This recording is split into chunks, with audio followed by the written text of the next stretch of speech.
on. Who cares? Yeah, exactly. Well, you can say that again live. Screw the Tide. Screw the Tide. Fuck the roll Tide people. Hey everybody, what's going on? It's Friday night, and I know it's raining up here in the north. I know you guys are still getting rain down in the south. But as Andy would say, the sun will come out tomorrow. So,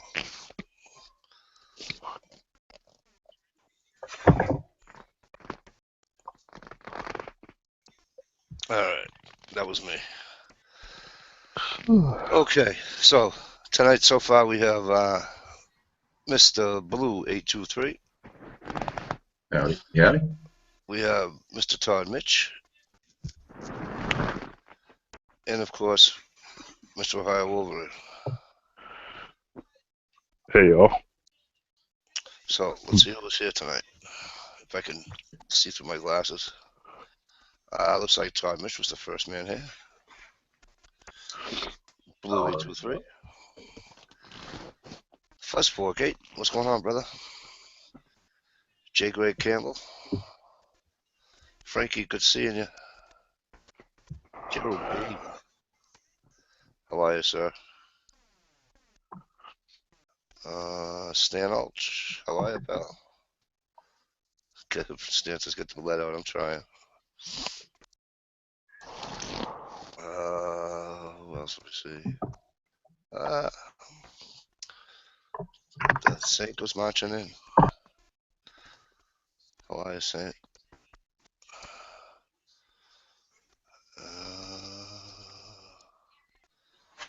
Julia Calm, hello. Nice to see you. Tyler East, hello. Who did I miss? Anybody? Jen, how are you? Girls Like Guns too. Fuzzy to you, how are you? I think that's about it. I think I've got everybody. I've got everybody. I'm gonna invite a couple more people here. You guys, what's going on? Anything good? It's cold. Cold. Fall is upon us. Yeah, I'll tell you what. It was like 80 this morning, and Really? oh yeah, and then it started raining and drizzling, and now it's like in the 40s. So it's like a 40-degree difference from this morning. Right. Well, that's no good. It was like But I'm 70. just chilling out in the recliner tonight. It was like 70 here today, and now it's probably down in the 50s. Not pleasant because it rained all day.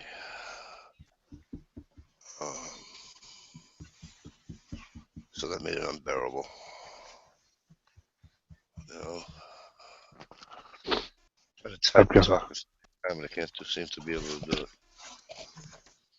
I've got a sick household, so I'm trying to stay away from them. I pulled that same shit, and the wife doesn't appreciate that at all.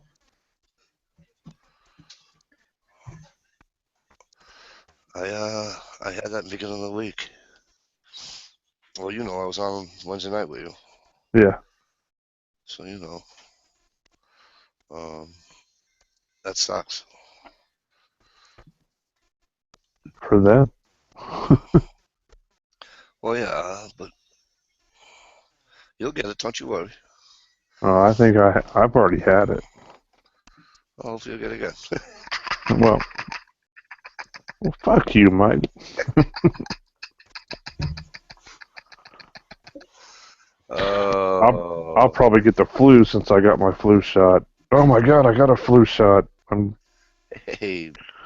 The government conspiracy people are going to get on me for putting a vaccine in my body.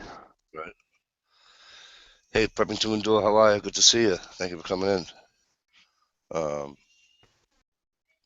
So Todd, you all sponging out of there? You guys still getting soaked down there or what? Do we lose Todd?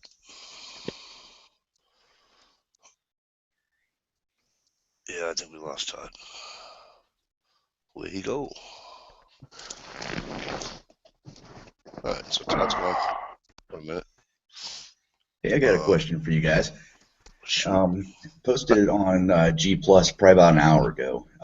I'd seen something on my Facebook feed. It's a some type of a wireless camera system, so that you can put a camera, like say you're shooting, sighting in your deer rifle, whatever, 100 yards away.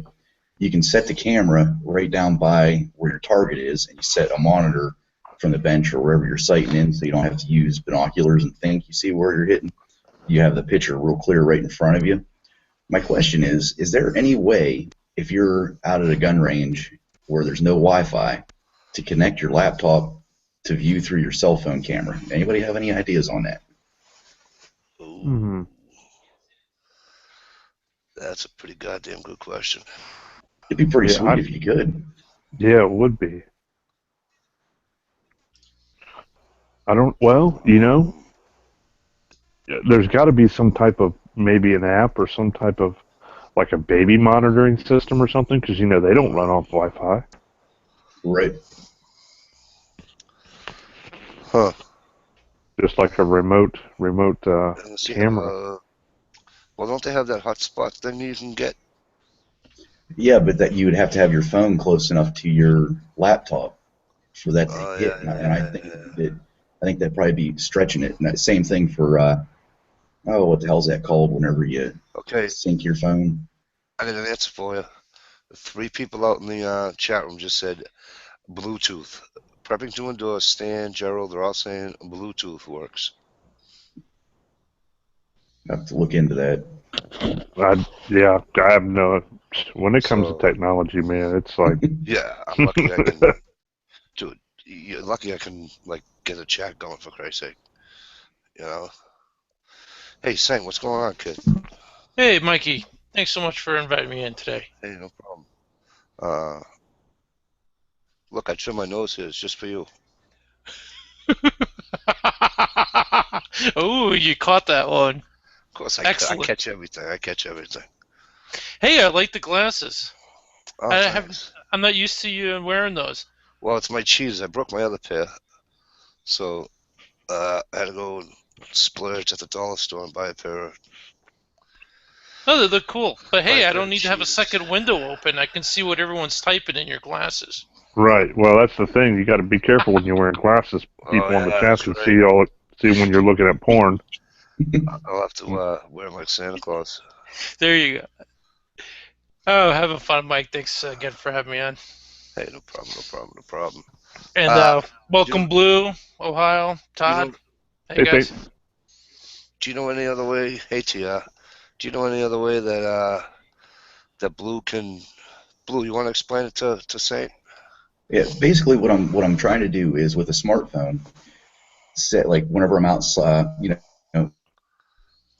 sighting in, patrol, set my cell phone down near the target, let's just say 100 yards away, have my laptop at the bench where I'm shooting, and somehow have the camera on my phone showing through the computer so you can see exactly where you're hitting, and you can make the correct adjustments without walking back and forth or using a pair of binoculars and thinking that you see where you're hitting. Anyway, doing that. Chat room saying Bluetooth, but yeah, Bluetooth sounds right. Yeah, that's what they said out in the thing. I just wasn't sure if you maybe knew. We're trying to give them all different avenues to get down. Just spend the money, Blue, and buy the damn thing you've seen online. Right. Well, there's another well, thing that came. Then you can do a review on it. You can do a review on it. That way we know whether we want to buy it or not. Yeah, I'd make 5 cents off of whatever that's called, AdSense. That's right. Hey, I make 5 cents. I finally got the letter from Google where you actually, you got to make so much money before you can, sign up for like the bank account or whatever. So I finally got that letter. Well, there's another application I wanted to share with you guys that I saw out there. I actually downloaded it. I'm not going to use it because it's called IntelliScope. It's an application for your smartphone, and I'm going to turn this around. I don't know if you Oh, guys right. can see the. Oh, that's Is it a brilliant. red dot there. rangefinder? Well, Hang on. it's a rangefinder, but I'm gonna what you click on do you. is. Go ahead, do it again, Blue. I'm gonna click on you. All right. Apparently what you can do is attach your smartphone with a. It has something that sits on your rail, and you can attach your smartphone to it, and you can do all the settings, and you can sight your gun in using your cell phone as the sight, and then you can record right from it. I was like, that's a great idea. The only exception is when you click on it and it says, do you want to buy the mount that comes with it? Right. The mount was like 180 some odd bucks. It's a good idea, I think, but I ain't paying that much money for that. Yeah, because I can tape my phone with duct tape to my end of my gun and videotape it if I wanted to. Exactly. So are you using the phone as a red dot then? Yeah, the way that it explains it, you can actually use your phone as like your reticle, like a red dot. You can just put it on, and apparently once you get it sighted in and you mount it in the same way every time. And is it iPhone that has the thermal camera on it? Anybody sure on that? If No, there's I a have. phone that has thermal? I don't have an iPhone. I think they have an imaging thing that looks thermal, but Okay. there's no It said you can possible turn it. way that they could have a real thermal camera on a phone. The phone would cost $12,000 Oh yeah. Right. because thermal imaging cameras are like $10,000. Hey, King Coin, what's going on? Todd, you're back. Yeah, my daughter went with my sister down to the aquarium today in Chattanooga. And they pulled in. I had to talk to my sister there for a minute. Cool. Yeah, she went down there. Chattanooga's about 3.5 hours from me. Nice. They left at 5 this morning and got back at 11. I was just having a small comment. Hey, Gig, Ryan, what's going on, man? Gerald B lives up in Maine, and the warm weather that we've been getting is screwing with the foliage. Usually it's past peak by now. It's not even at peak yet. And I'm like, oh. So that means like a week before you get snow, you're going to be out in the cold-ass weather raking leaves. Raking leaves and hunting. I just hope that the acorns don't stop falling. We'll see what happens. You're right, Mike. Because I remember when I was in New England, we used to stuff old pairs of jeans and shirts and stuff with the leaves and kind of make like a scarecrow man. Yep. Put the pumpkin head on top of it for Halloween. And that's only a few weeks away. Yep. It's unreal. There's risk because a lot of small towns, the inns and stuff, got the big money. Yeah, they make big money this time of year. Big money on the leaf peeping. How old do you think is the age limit for when the kids should be able to go trick or treat? How old do you think they should be able before they can go or can't go? Quit going. Quit going? Yeah. I'd say 13, 14. 45. Probably 14. Mm-hmm. That's free candy, damn it. My kid went till I think he was 15. But I got a 14-year-old, and she said, "Well, I want to go." I'm like, let her go.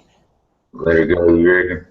I'd say I would. Yeah, I mean, I've seen, 16, 17-year-old kids out trick-or-treating. Yeah, unless they're dressed up and with like their little brothers and sisters, so they're kind of watching over them. But besides that, yeah. I mean, if the teenager walks up to my door with just like jeans and a t-shirt on and goes trick-or-treat, I'd be get the fuck out of here. Right. You gotta be wearing a costume before you get anything. Yeah, the ones where the parents don't watch what the hell they walk out the door with, and they got the slutty maid outfit on at the age of 15. It's like, get the fuck back in the house. Yeah. Yeah, we don't have many of those because it's so cold. You know that. Yeah. Well, we seen, what was it, 2 years ago, I seen a little Red Riding Hood walking down the sidewalk, and I was like, is this trick or treat or amateur night at the strip club? You know? Right. The other one is some of the parents dress up. Yeah. Hey, I dress up. I think it's fun. You know, we dress up sometimes. Yeah, but I mean, like, um, there's been mothers in nurses' uniforms, friggin'. Oh, I don't look like that. Oh yeah. Oh yeah. Nice. I remember Yeah, I was one watching. year, years ago, when I lived in Wilmington. Not where I am now, but I lived a couple of towns over. It was like, it fell on a Sunday, and the Patriots were on, and it was an away game. And yes, Bluey does twice. Hmm. And I'm handing out candy, and all the fathers are on the street. Hey, who's winning the game? Who's winning the game? Da da da. They come in here, have a beer, you know. And I'm like, I send you home hammered, walking your kid down the street doing trick or treating. Welcome, TR. Hey, TR. What's up, guys? Hey, what's up? TR's here. I gotta go. I missed this chat twice this week. It's all right, man. I was sick. I was sick as hell. He's a busy fella. He can't keep up with all his everything. Can you, TR? You busy? Yeah, I seem to be on a lot of chats. I'm definitely a chat slut for There sure. you are. I was just on a chat a while ago. Oh, you on with what's his name? The Gray Man. Yeah, Shammer. Yeah. That's way over my head. That gray man stuff. I have no idea what he's talking about. Well, I have to admit, he has a lot of information, and I try to input when I can, you know. So I got a serious question, TR. go ahead. Uh-oh. How long has it been since you've been rocking that mohawk? Oh. Halloween last year. I was gonna say it's about 16 months. About a year now, isn't it? Mm-hmm. I did it for a Halloween chat with Michelle, Yes. Yeah. Yes. and I kept it. It fits you good, huh? Yeah, everybody seems to like it, and everybody at work liked it. I was like, fuck it, I'm gonna keep it. So. At least you got her. Alright. Hey, Mindy. How are you? Good to see you. Thanks for coming in.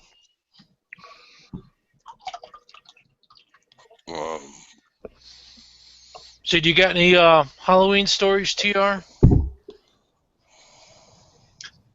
There's one. It's not really a Halloween story, but I got a good ghost story.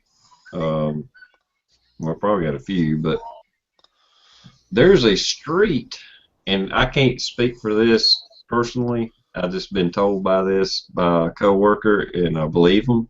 He's very trustworthy. There's a street near where I work, and he lives in that area.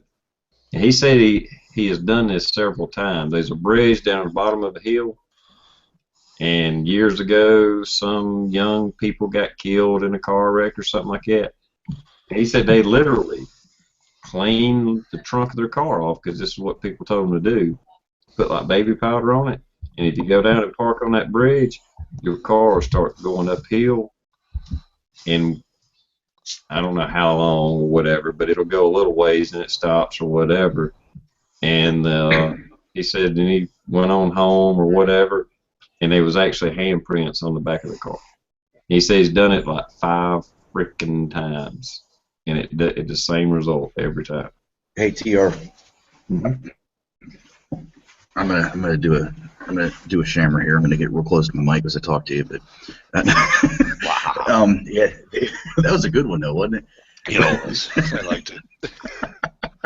I like him, but no, they actually, I don't know if it's the same area that you're talking about, but I've seen some, I don't want to call it documentaries, but like Ghost Adventures or something. They did the same thing, where it looks like you're going uphill but they set out like a transit and they got all the measurements and stuff. And you're actually going downhill over like a railroad crossing. It's the same type of story. Kids got killed at a railroad crossing. They did the same thing. They completely wiped half their car down, didn't wipe the other half down, and put baby powder all over it. And basically what they were finding was that the oils from shutting the trunk, what it would stay on it and it would develop after a couple minutes, and the side that was completely wiped off had nothing on it. Have them try that just as a shits and grins. Wipe the whole trunk down and put the baby powder. Yeah, I mean, like I said, I hadn't done it. I don't know. He was just telling me he was a believer. He said it scared the shit out of him. So I was like, well, it sounds pretty freaky. There may be some explanation like that. Oh, especially if it's that good of an optical illusion. I mean, if he's headed uphill, no doubt, that's rough. But if it's just an optical illusion, that's. There is a road near me. It's up in the mountains. And by God, if it's an optical illusion, it's a good one, because you can't do it from a dead stop. But in a car, I've done it before.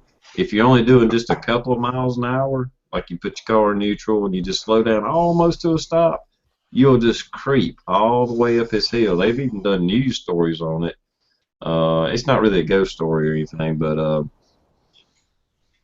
the news story I seen one time, they were trying to explain it as something to do with a magnetic force and gravity, because it's really a lot of granite and iron ore and stuff like that, and they said it's almost like a magnetic pull, so your car was being pulled up the hill, almost like a magnet's pulling it up the hill.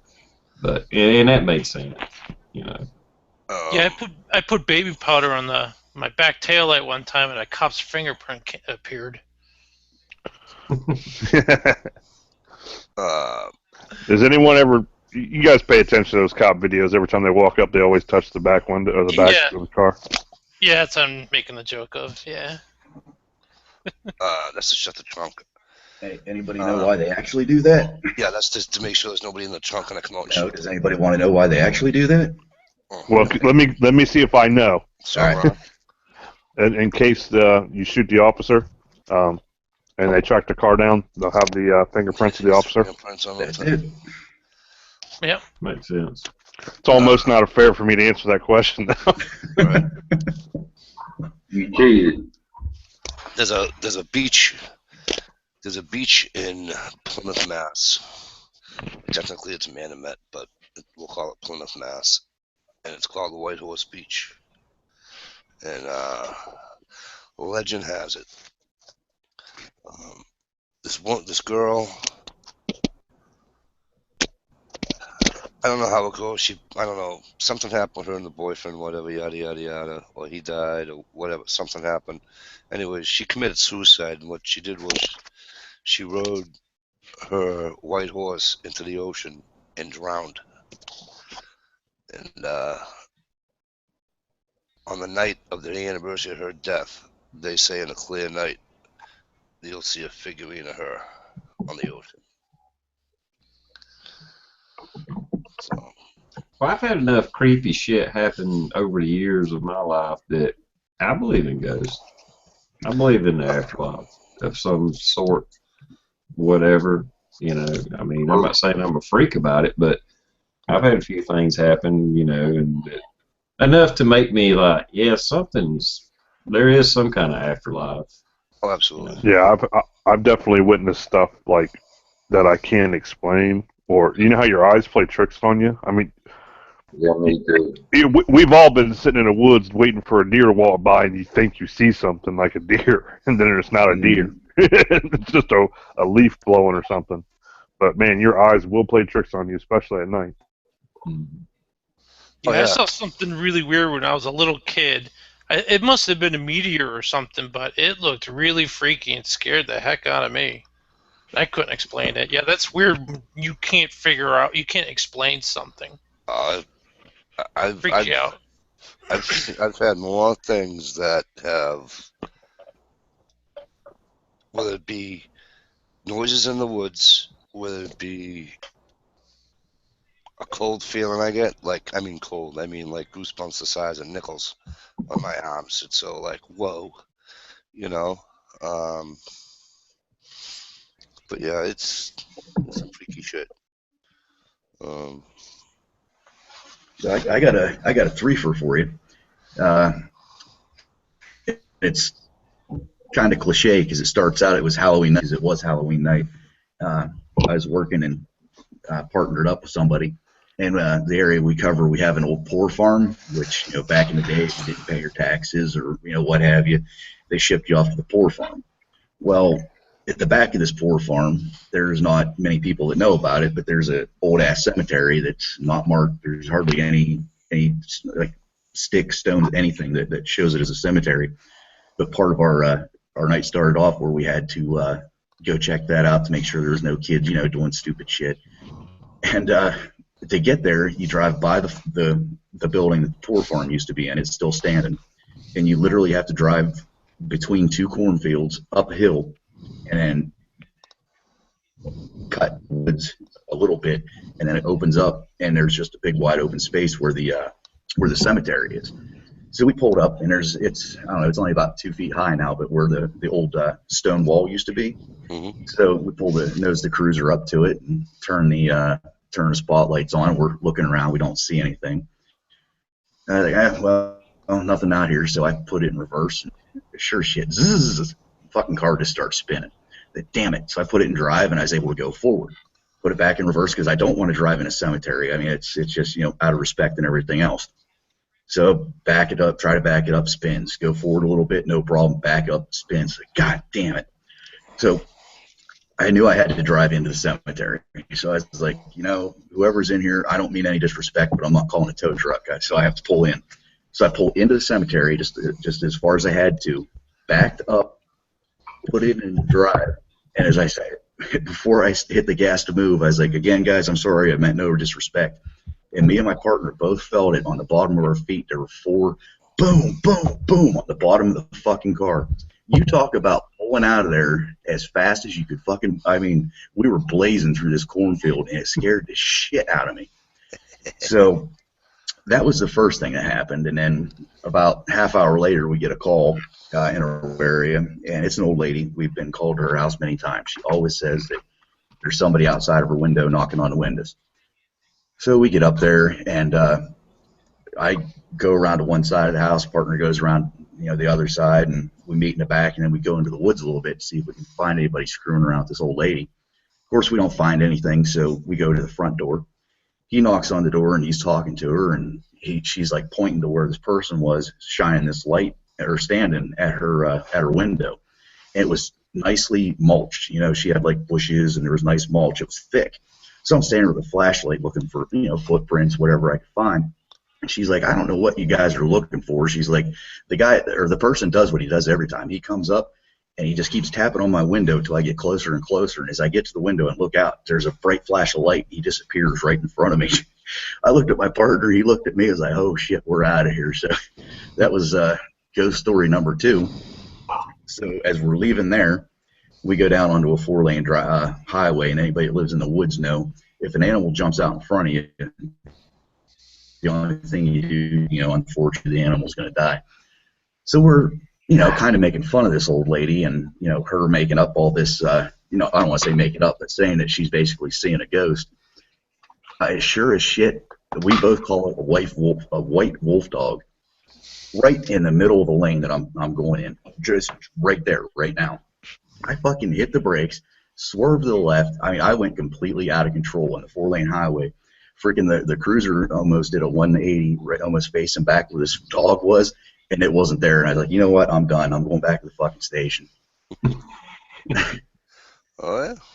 That was all in one night, so that was kind of freaky. Screwed up. Yep.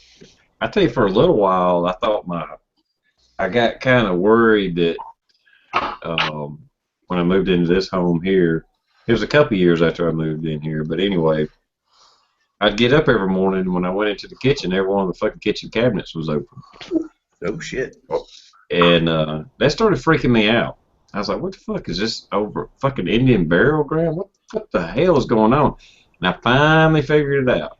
We had got a cat, and that cat could not stand for a cabinet to be closed, and it would open every fucking door up to the point where I had to put child locks on the fucking cabinets to keep the cat from getting in the cabinet. But it would freak me out for a few days till I figured out what the hell's going on. I had a neighbor when I was a kid. Well, not a kid, but anyway, I had this neighbor, and his wife's family are all from Scotland. So he comes over from Scotland. He brings a Ouija board. So they're in the living room, and he had this clock up on his wall, and he says, "You're not going to believe this." I says, "What?" He said, "So." He says, "This clock, every time you close the door, it would, the door would slam or whatever, the clock come off the wall." So she got on his ass, cinched that thing up. So he nailed it into the wall. They come with the Ouija board, they're doing a seance. And his brother-in-law says, if anybody sees, just, give us a sign that you're here. Well, a curtain moves a little bit or whatever, and people are getting freaked out. He's like, yeah, whatever. He says, probably the cat sitting up on the windowsill. He's all right, give me another sign, doing the whole thing. And all of a sudden, the freaking clock that was on the wall come flying off and went clear across the other side of the room. He took the Ouija board, threw it out the front door, took his brother-in-law, threw him out the front door and told him never to come back to his house ever again. And he never did. Hey, that's one thing I would never fuck with. You don't want to bring on. If there is another side and a good and bad and evil and whatever, yin and yang, don't bring one of those into your house and pull that shit into your house because it may not leave. Yeah, why the hell it's a big if there is that dark side, but why the hell would you want to go invite that dark side? Exactly. Yeah. I just want to say real quick hi to a few people that came in and get to shout out. Because I was on 2.5, Hawaii, and thank you for coming. Roger B, thank you, sir, for coming. It seems like it's not going to let me go back up again here. I don't know why. We have this trouble all the time there, Ohio. It's not letting me. Michelle, thank you. Dish, I see her also. What am I missing? SKS Hugo, Buddy Light. Thank you for coming in. And I think that's it. I think I've got everybody else. Yeah. But yeah, that shit just freaks me out. I don't no, I'm good with that shit.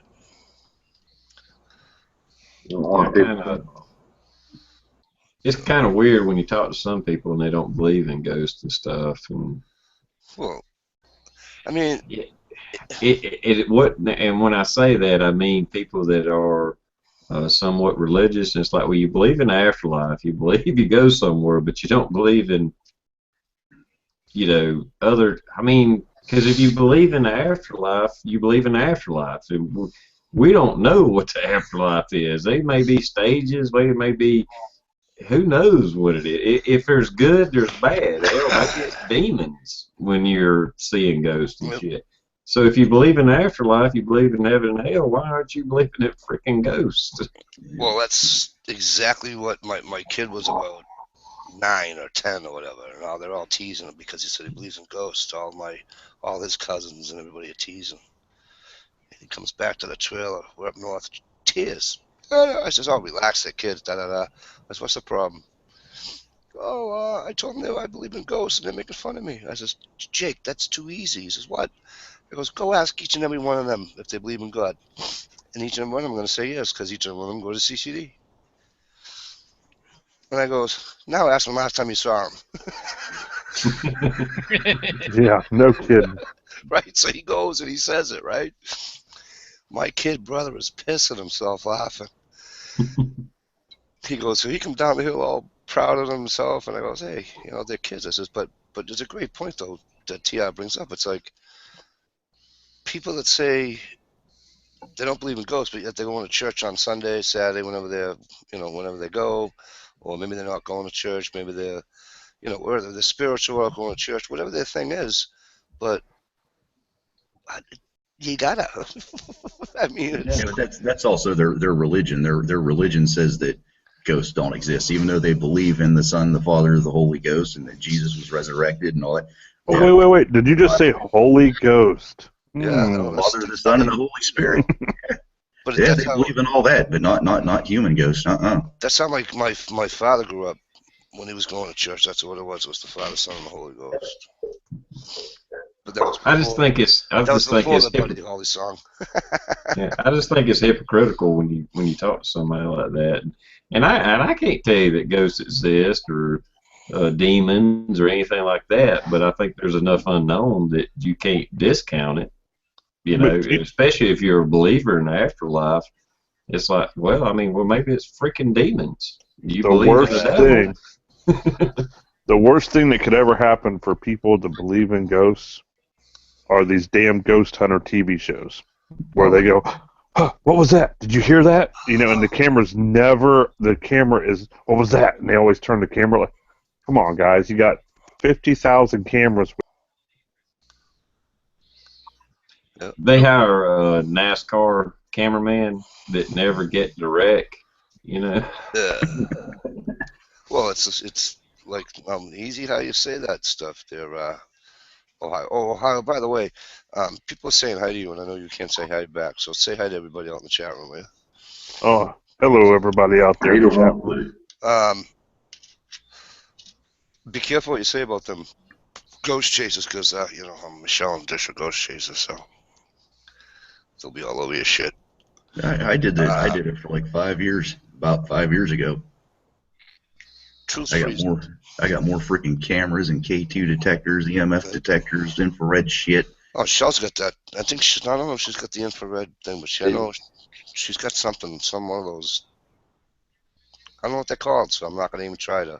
Did you find anything blue? Not often.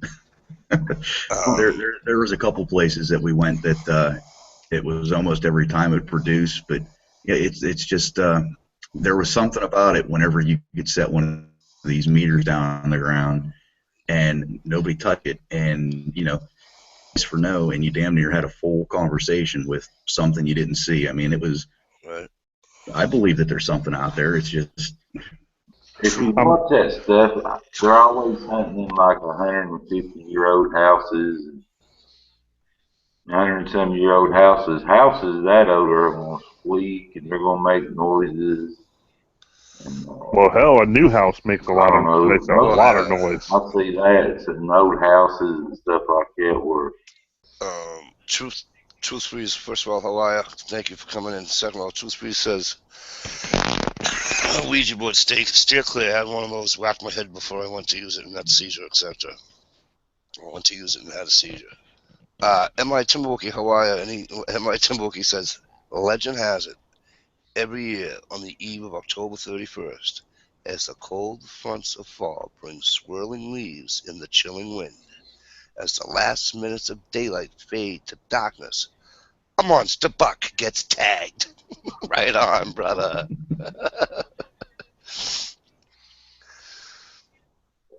That's awesome. Yeah, Tyler was pretty funny too. X's are proof demons are real. Right. That is true.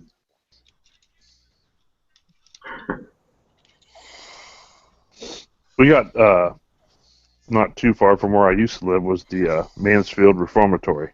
That would be awesome. They filmed Schindler's List there, and Tango really? and Cash, and a few other movies have been filmed there. But they turned it into like a haunted house at during Halloween. Not everybody time. at once, please. wait your turn. Wait your turn. But Is Ohio back? Ohio, can you hear us? yeah, can you hear me? No, you must have stepped away. Oh, yeah. Are you fucking with me or what? What's going on? Oh, I can hear you. He's fucking with you. Oh man, I don't have the. You guys are. Listen. He's a Seahawks fan. Does that answer all your questions for you? Oh, That jeez. explains it all right there. Fucking Right Seahawks, there. man. All right. those shitbag bums that can't even fucking throw a fucking passage in the game. You know those shitbags? Yeah, when you got the best running back in the league and you need 2 yards, so you decide you're going I to can't pass it. say that my team ain't doing very good. So, But yeah, we went to that Mansfield Reformatory for like That's funny. their Halloween thing, and it was pretty cool. But man, it was spooky as hell. And those ghost hunter shows are always going What's there. the story, TR? About what? About anything, just tell us a story. Yeah, I don't know. tell a bedtime story. I can tell you a something real that happened to me when I was a kid or young. I was a teenager. It didn't happen that often, but every once in a while. As when I was laying in my bed, I mean, for real, this happened. It was like my body was froze, and I could feel myself go all the way up to the ceiling, come all the way back down. Nothing bad ever happened. I couldn't open my eyes. I couldn't move. I couldn't even fucking scream or anything. I'd say I was probably like 13 or 14, maybe 15. And this happened several times. And when I was, that's when, I said something about Indian burial ground. There's a lot of Indian history right here where I'm at. And for all I know, that it was right beside a creek. Hell, for all I know, there was a Indian tribe or a burial ground there. And that shit freaked me out as a child. I bet it did. We wanted to hear a scary story, all... TR, not one about a wet dream. Well, what a wet dream. I mean, it scared shit out of me. I mean, I could actually feel the ceiling hit my face. Whether it was all in my mind or not, I don't know. But, and then I would slowly go back down, But I couldn't see it because I couldn't open my eyes. I was froze. If you know in dreams, they feel like they're... It could have been a dream. I don't know. But some dreams feel so real sometimes, you know what I mean? Yeah, like the dream your wife has that you've been cheating on her and she wakes up all pissed at you because you cheated on her in her dream. Well, I'm just saying. I mean, you want a story? There's a story. That was a good one. Yeah, TR, whenever you get a chance sometime, look up sleep paralysis. Yeah, I've looked at that. Yeah, Oh man, I hate those dreams where you feel like you're falling and you wake up. Oh, yeah. And then what was it? One time I was playing that what is it? That Grand Theft Auto, and I had a dream that night I was on trial for murder. I don't think I played that game again since. Well, you're young enough to play video games, number one, and a recent video game, number two? Wow. I thought you were older than that. But my dreams usually, like, I don't know how other people's dreams are. Mine will be like, it feels real, it looks real and all that, but it's constantly changing. It's just like, I'm walking in a door and all of a sudden I'm outside.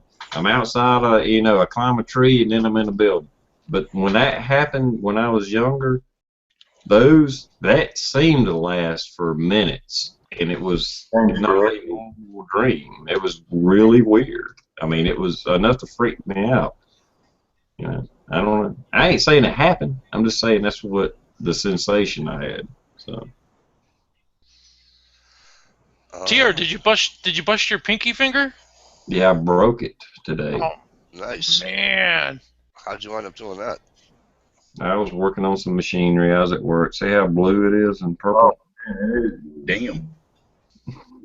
It hurts like a motherfucker, too. You're going to have to cut that thing off. I broke. It's past the joint. It's just a little bit of the right like halfway in the pinky is fractured. And the bad thing is I seen it coming. I had a cheater pipe on a Allen wrench and had all my weight on this fucking bar pulling down on it. And I was like, man, this thing's going to bust loose and I'm going to bust my fingers. About that time, bam! And I broke my fucking finger. Smashed the shit out of it. Do you get any time off from work? Just enough to go to the doctor and come back and finish what I was doing. I mean, I guess I could have been a wuss and went home, but Yeah. Why not? Now the sign says days without an accident, 0. Right. Well, it wasn't a lost time accident because I got paid to go to the doctor, come back, and finish my shift out. So, and there's people screwing that up so much now that it really don't matter. So, they were like, look at this dumbass with this cheater bar and a Allen wrench. Well, we're glad to see it's not affecting your chat time. We need to send him for a drug test. That's why you went to the doctor. yeah, they did a drug test. First thing. They do a drug test when you go in for an injury for work. It don't matter if you cut your arm off. I think they do a drug test before they start treating. Yeah, You're bleeding to death here. Let's make sure you don't have nothing in there. I forgot all about them doing a drug test. I was like, she was setting me all up. She handed me that cut, and I was like, oh, that's right. You got to do a drug test, don't you? But not that I didn't give a shit. Hell, I ain't worried about it. I'm clean, as long as they're not checking for alcohol the day before or anything. Should have paid this in the club and said THC don't count, does it? And handed it to her. So did you use a prepper splint or anything? No, the doctor didn't even put a splint on it. He just handed me these. He's like, yeah, just put those on, and he gave me some tape to wrap around them just to kind of keep it straight so it'll heal straight, That's why I kind of keep taking it on and off because it starts throbbing after a while, and I take it off for a few minutes. Keep your arm up straight like that. Let's all the blood come out of it. It won't throb as much. Yeah. Hell, he didn't even give me any medicine or painkillers. He's just like, can you take ibuprofen? I was like, yeah. He said, well, get some of that. And told me, he said, it's going to hurt for a few days. I was like, yeah, no shit. Well, he also just saved you $110. Well, it's workman's comp, so. Oh, yeah. Half the guys I work with, if they ever did a drug screen, it'd be all over. That would company 22 people. The company would be half gone if they ever did a fucking drug. What are you saying, Mike? I can't hear you. You were talking about the piss test and everything. Mm-hmm. If they ever had one at my place, they'd have the company be gone. I got one about 8 months ago. Well, where I work at, they don't randomly do it. They just do it. If you get hurt and go in and get checked out, that's when they'll do it. I got in an accident in the truck, and I was supposed to have one, and they didn't. The cop didn't ask me to take one, and I wasn't gonna. I'm clean anyways, but I wasn't offering my services either. But usually. If I get caught, if I get in an accident or anything like that, I'm supposed to go have a drug test done. Yeah. This same hand, but my middle finger, same thing, just the end of it. I smashed it about 10 years ago, and the bone, once they done the x-ray, it was in 5 different pieces. And that, it looked like hamburger. I mean, it looked like some Bugs Bunny fucking cartoon where my finger was like, like yay wide. It just smashed the shit out of it. And they did a drug test on me then before they even did anything else. Yeah. I walked in there with a shop rag wrapped around it, and they didn't sanitize it or no. Here, you need to piss in this bottle, and then we'll look at it. They don't want to say. All right, boy, I got a roll. Good night, Blue. Thanks for All coming right, in. All right, Blue. See you, Blue. I just They got don't an want to alert. pay for nothing unless they have to. They'll figure out every way possible to get out from paying it. Drug test and anything. Yeah. Well, like I say, it don't bother me. I'm clean. I mean. Yeah, I took one about 8 months ago. Just around, I hadn't had one in about 5 years, and they come up to me and gave me a random. I don't believe in them, but like I said, they don't bother me because I don't do anything. But I still don't really believe in them on a political sense. But whatever. I just got a text alert on my phone. Yeah. They got police are responding with riot gear and gas masks. So everyone's talking about the candy We're in bars in the Texas. chat. I don't know. Mine's I like don't the know. Milky Ways. Those are pretty good. What's your guys' favorites? Can you guys hear me? I can. Saint, every time I say something, Saint just like walks right all over me. I don't think he can hear you. Yeah, evidently he can't hear you. That Yeah. happened. Remember that happening to me? Saint, can you hear Ohio at all? No, I can't hear him. That's what it is, and he I can't can't hear hear me. him either. Yeah. And Todd can't hear you either. All right. He, But I don't. Go ahead. I'm sorry. Oh, I don't know what Oh, I to was do just about it. asking what people's favorite candy bars were for Halloween. If anyone had a favorite. Does anyone still eat candy bars? All of them. I remember what I hated was the popcorn balls. Because my father would go through the candy when we got back, and those immediately got tossed out. I can't eat them because I'm a diabetic, so only time I can eat them if my sugar gets low. Jake, Greg, Campbell. Right on. Reese's Peanut Butter Cups. But if I could eat them, it would be Three Musketeers. But hang on one second, guys. Because I know you guys can't hear Ohio, but Ohio was saying something about a... Well, can you hear me now? I just went out and came back in. Yeah. Can everybody hear Ohio now? Cool. Yeah. All right, shoot, Ohio. No I problem. got a text alert just now on my phone. Columbus Police and University Police are responding to Ohio State University with riot gear and stuff. Oh, shit. Wow. So I don't know what's going on. I'm trying to listen and be on the chat at the same time. So What's the deal with all these schools? Why are they attacking schools? Because they don't carry guns. Every last few days it's been going wild. Yeah. Well, we had 2 shootings today. South Texas and Arizona. And now this. well, the one in Texas was kind of, it was off campus at a fucking housing complex or like apartment complex. So, Yeah, there was a shooting there a couple of days ago too. Yeah. Yeah, that's just the media trying to grab the headlines. And that other one in Arizona, if you ask me, 4 frat guys were shot, 1 killed by a freshman. That's some hazing or self-defense hazing gone bad or self-defense or something. Yeah, I figure I don't know. That's a good theory. Yeah. Ohio, More than likely. hold down the fort. I'll be right back. Oh, I got to hold down the fort? Hey, it's your Okay. chat too, motherfucker. Oh, now he wants to call me a motherfucker. Well, you are, right? Some bitch. You are, aren't you?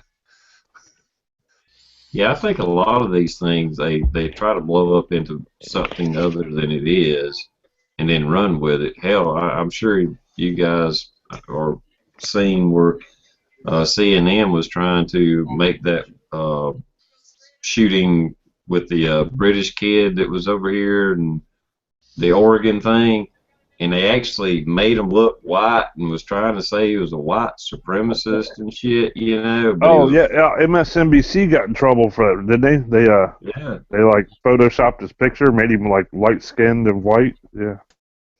It's like, oh yeah, he's terrorist. Did you see where they were using footage from Sandy Hook? Uh-uh. Like, you know, Yep. where they were showing like the cops running down the street and all the families crying and standing outside waiting to see what was going on. Those were all that was all footage from Sandy Hook.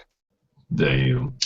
One of the footage, you see the cop run by and you can actually see the sign that says Sandy Hook School. Oh, That's how bad their editing Yep. was. You know what I'm saying? They're getting more and more just bold and don't give a damn with this bullshit. It's because people buy into it, man. Yeah. They just believe whatever. I mean, now, I don't know if this is true or not. PT Prepper posted it on Google, and then I said something on the post about there goes our First Amendment or whatever. And then she said she wasn't sure if it was real or not, but she was going to do more research and try to find more but it was like NBC News, and I looked at the website, and it was NBC News. It was talking about Obama signed the mass shooting bill. Has anybody heard of that yet? I've heard something like that. Yeah. He is. So, I've yeah. seen a story where he was going to try to bypass Congress and close the gun show loophole with the executive Executive orders. orders, yeah. But this was called the mass shooting bill or something, and I don't know if it's fake news or real news or what. But apparently, they're making it that illegal for news media outlets to print, say the name, print or say the name or produce the name online of the mass shooter, of the suspect, to quit giving them attention. And I'm like, well, there goes your First Amendment right to freedom of speech and freedom of press. But I don't know if it's a satire website or what. But it was like it said NBC News, and I looked all over it, and it had some other stupid stories. So I'm thinking it might have been a satire. So I'm not sure. I mean, to be honest with you, I have to say, I mean, I understand that point of view. I mean, I'm not saying don't cover the story up, don't cover it up and not report it. But when you do, put your picture, name, and all that. Right. That's a double-edged sword. That's a double-edged sword. But making it illegal for them to do it, yeah, that's the thing. There's a mutual respect of professionalism to say, hey, let's not do it. But to actually make a law to make it illegal and fine the news media for it. Yeah, I haven't heard too much about that yet, and we should just be careful going down these rabbit holes. But yeah, exactly, TR. I think that started with teenage suicides. As they reported on them, they found out that more kids started killing themselves. So they found out, stop talking about it, and you won't get the copycats. Yeah, I agree with news organizations, having some kind of credibility and ethics, which we can't really expect from them. But if they did quit talking about the names and showing the pictures and fucking making them immortal, basically, I agree with that. But I agree with you, Ohio. You shouldn't make a law declaring it because, like you say, you're fucking infringing on First Amendments. And yeah, I see both sides. We need to send Matt on that. He does a pretty good job of defining whether or not they're hoax stories or satire websites or whatever. Actually, I was watching a video today, and Matt had put out a response video because people are coming out and saying that they did not see the shell casings coming out of that news reporter shooting. Oh, I had Lord. actually watched a video today, and Matt had used it saying, "Look at this video. I don't see the shell casings coming out of the gun." A store clerk in New York was being shot point blank, and I was watching a video today, and it was that same video that Matt was referring to, and actually I could see the shell casings coming out of it. Now, I'm not giving any credence to the story that he was debunking, but I saw the same video that Matt used, and he claimed that you couldn't see him on that video, and I watched it, and actually you could. So, yeah, we all got to be really careful on this stuff. But the thing is, man, you got so many people out there. Not every goddamn incident is a fucking false flag or a hoax. Oh, doesn't that drive you crazy? That drives me crazy. That just irritates the shit out of me. I don't care what it is. I mean, a deer could cross the road and hit a car. It's a fucking false flag. The government set it up. I'm not saying they don't do that. I'm just saying. Our government doesn't have the best record at all on stuff like that. But let's come to reality, people. You know what I'm saying? Mm-hmm. And I think some people misunderstand when the media blows up a story. Let's just say the Oregon shooting. Okay, that happened or didn't happen. For all intents and purposes, I say it happened.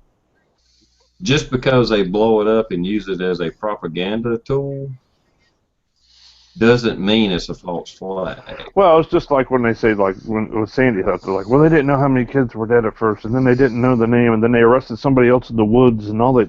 I said, man, all that is each media outlet trying to be the first one to break the story for ratings. That's all it is. Yep. Yeah. And they're never right. They're never right. Yeah.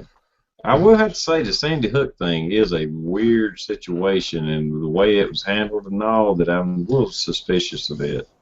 Well, Yeah, you know what? They could end it if they just showed the video of him coming in the building. but You know, we don't need to see kids being shot. We don't need to see anybody. I mean, it's a weird, different story, because when have you seen that? When have you seen or heard anybody walking around an elementary school and just start ripping? I mean, come on. Well, the things that Since I'm 48 years old, and I've never heard of it happening before. the thing that really makes me suspicious of it, other than the fact they was having a test, a drill, training, the drill, but besides that, is the fact that they wouldn't let any EMS in the fucking school. So I'm suspicious right off the bat. And then you have the people that was supposedly their kids were in there, and they was doing these interviews, and then they turn up in these other places and these interviews for another mass shooting.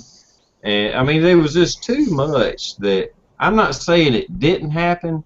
I'm just saying there's enough suspicious things about it that I'm not sure what happened. Okay. But the fact that people were shot, killed, children, teachers, and all this stuff, and they wouldn't let EMS within a quarter mile of the damn school. They had to walk the stretchers up to it, and everybody was just milling around in the parking lot, the cops and shit. That was a weird situation. Another thing, TR, is the fact that my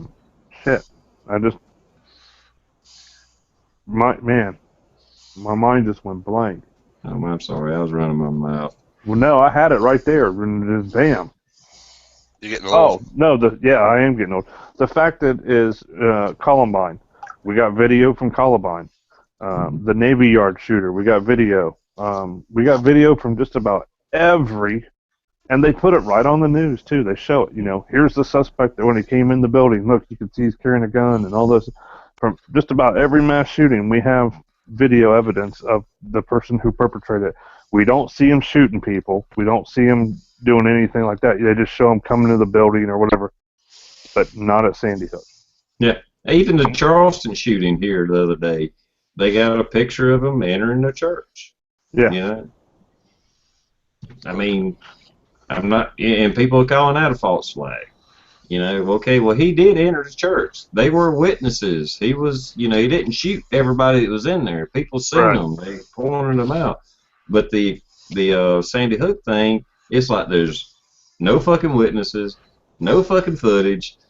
Like I said, they wouldn't let EMS, ambulances within quarter of a mile of the fucking school. If and the school nurse changed the story, like, yeah.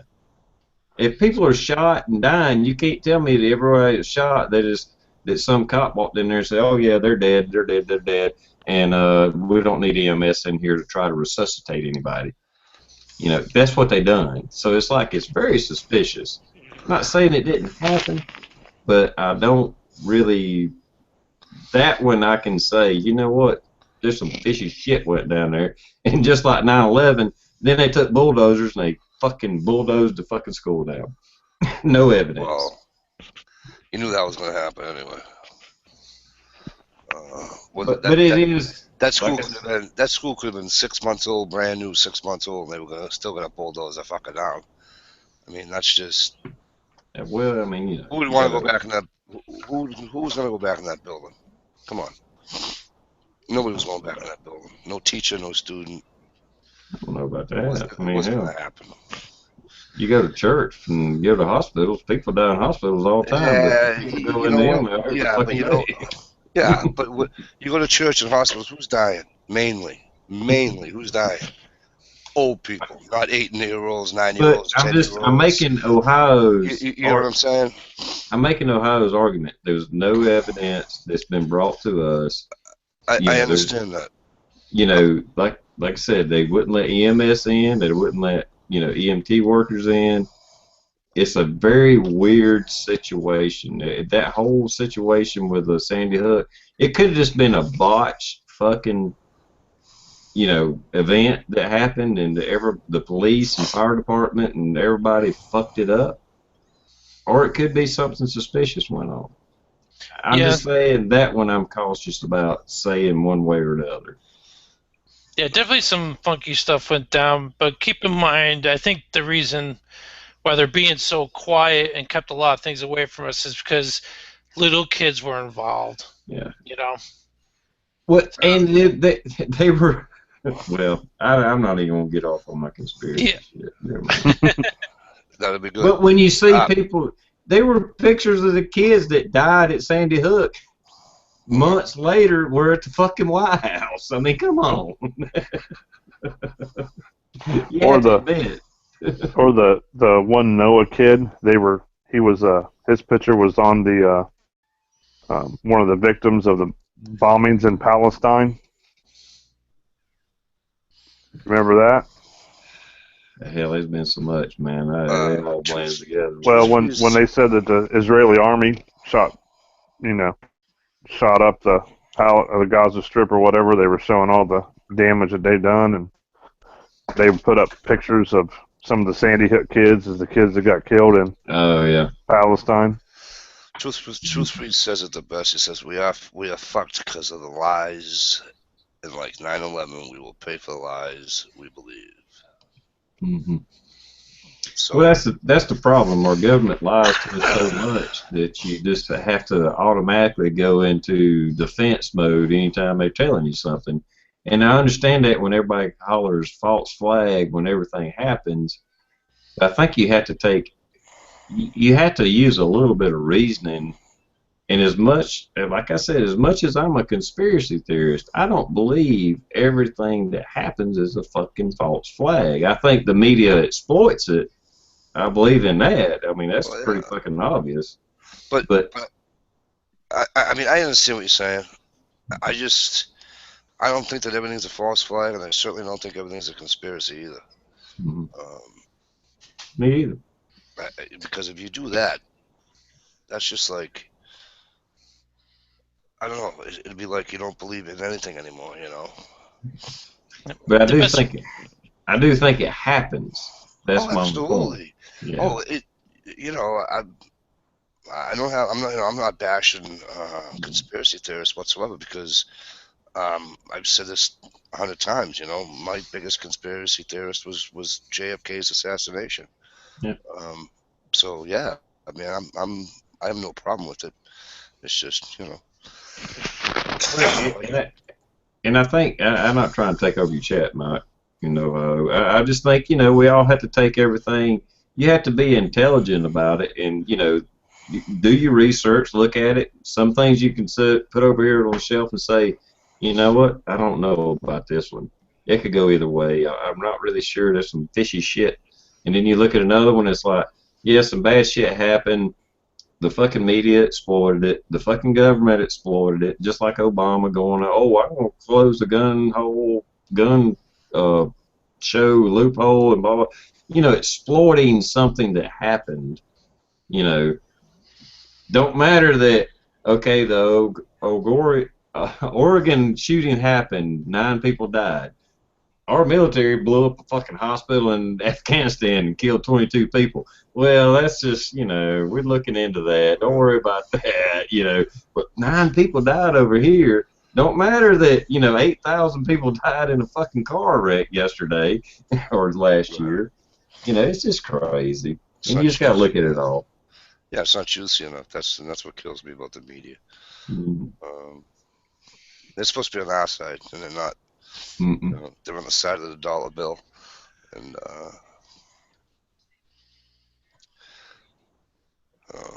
yeah, I hear you, TR. I mean, 25 to 35 vets die every day. We have a national tragedy every day. Right. But never gets spoken about. 7,000 veterans kill themselves every year. Wow. And you think they do a story or a thing on that to see, you know what I mean? It's like, So no wonder why we start believing some of the nonsense. Or the best way to discredit a story is to call it a conspiracy theory. yeah, well, I mean, that's, I was going to say about 2,000 of my babies die in the shower every week. every day. Come on, you already just shooting blanks. At my age, I ain't even shooting. Right. Dribble. I'm not even getting to the range, man.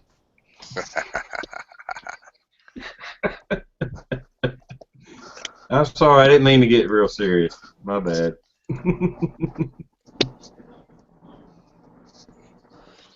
Oh, man. So Todd, you still stacking silver with these cheap prices? Oh. He probably left to go get a popsicle. Oh, okay. I see he's got the coin on there, so I would assume he's a stacker, correct? Oh, yeah. He's got the silver, he does gold too. Wow. I believe it, yeah, I think he said he does gold too. Hey, silver's getting harder. I guess it depends on the area. But I know the couple of little local shops around here. I got a buddy of mine. He's been buying a little bit every week. Maybe an ounce a week or something like that. Just a little bit. And got to where he knows the little dealer in the little coin shop. Mm-hmm. And that dealer, he has people coming in there buying $5,000-$6,000 worth of silver at a time, cleaning them out. Yeah, they're saying sales are at like historic highs. Yeah. Yeah, that's cool. How much is gold going for right now? I think Todd's stepping back up to the mic right now. What? They told you. I can hear him. Hey, Todd, what's gold worth right now? I checked this morning. I think around $1,150 an ounce, somewhere around there. And what's silver? Around 15, so somewhere around. 15. Wait, what was gold again? What did you say gold was? 1,150. Yeah, it's kind of went down then, hasn't it? 'Cause it used to be about 1,300. It was it was 12 something. Yeah, I was thinking it was around 12. Yeah, it was over 12. I know that. Too expensive for me. I can buy silver though. If I buy gold, it's usually the little quarter-ounce gold or the 10th ounce. I can't hang with the big boys that buy ounces at a time. There's no way. Way too much money for me. Well, I think silver's a better deal anyway. Yeah. I got way more silver than I do gold. That's for sure. I promise we can get back to the silver and gold talk in half a second. I have to pick on my shell for one little minute, if you guys don't mind. Go, Mikey. Shell, seriously, a bacon festival? You frickin' Southerners are frickin' out your minds. Dude, no, we had a bacon festival in Columbus, Ohio, the other day. Come on. Festival for bacon. We had one in South Carolina here a month ago, I think, in some little town. You know what I saw in my little restaurant that I go to every once in a while here in town? Chocolate covered bacon. Are you kidding me, really? You put chocolate on bacon now? I know they got bacon beer. That's just wrong. That's worse. That's worse.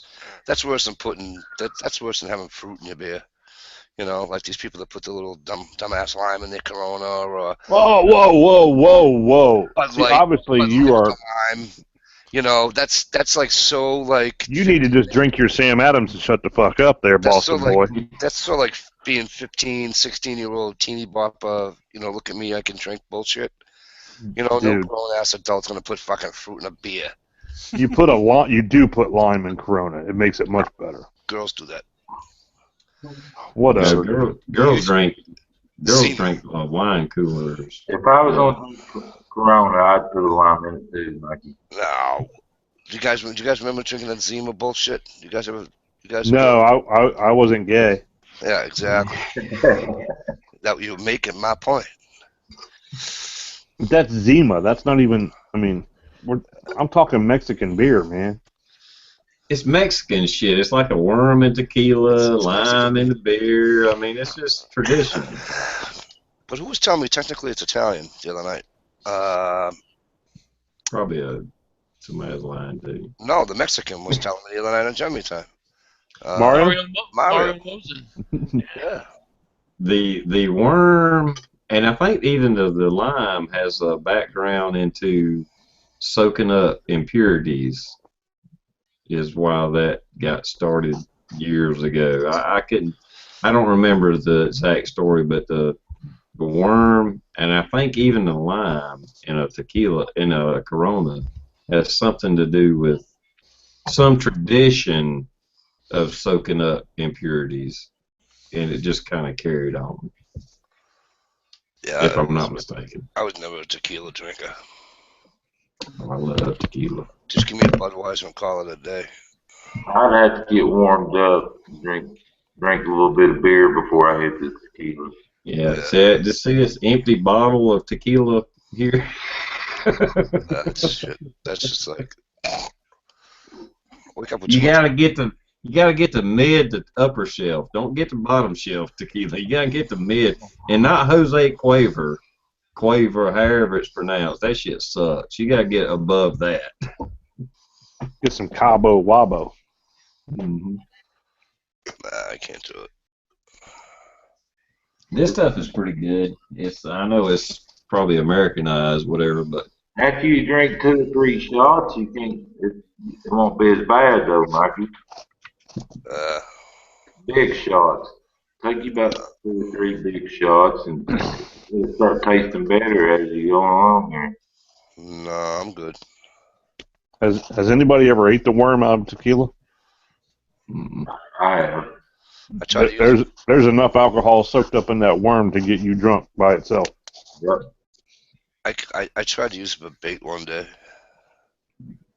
Right. So I'm sitting here and I got the TV on. I see President Obama visited Roseburg today in Oregon. Yeah. And they say the town is divided. yeah, they basically booed them out of the town, from what I was gathering. I hadn't really looked into it hard, but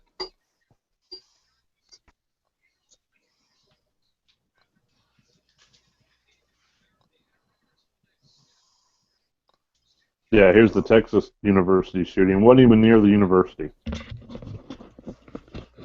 And it was like a fight over some debt over a basketball game or something.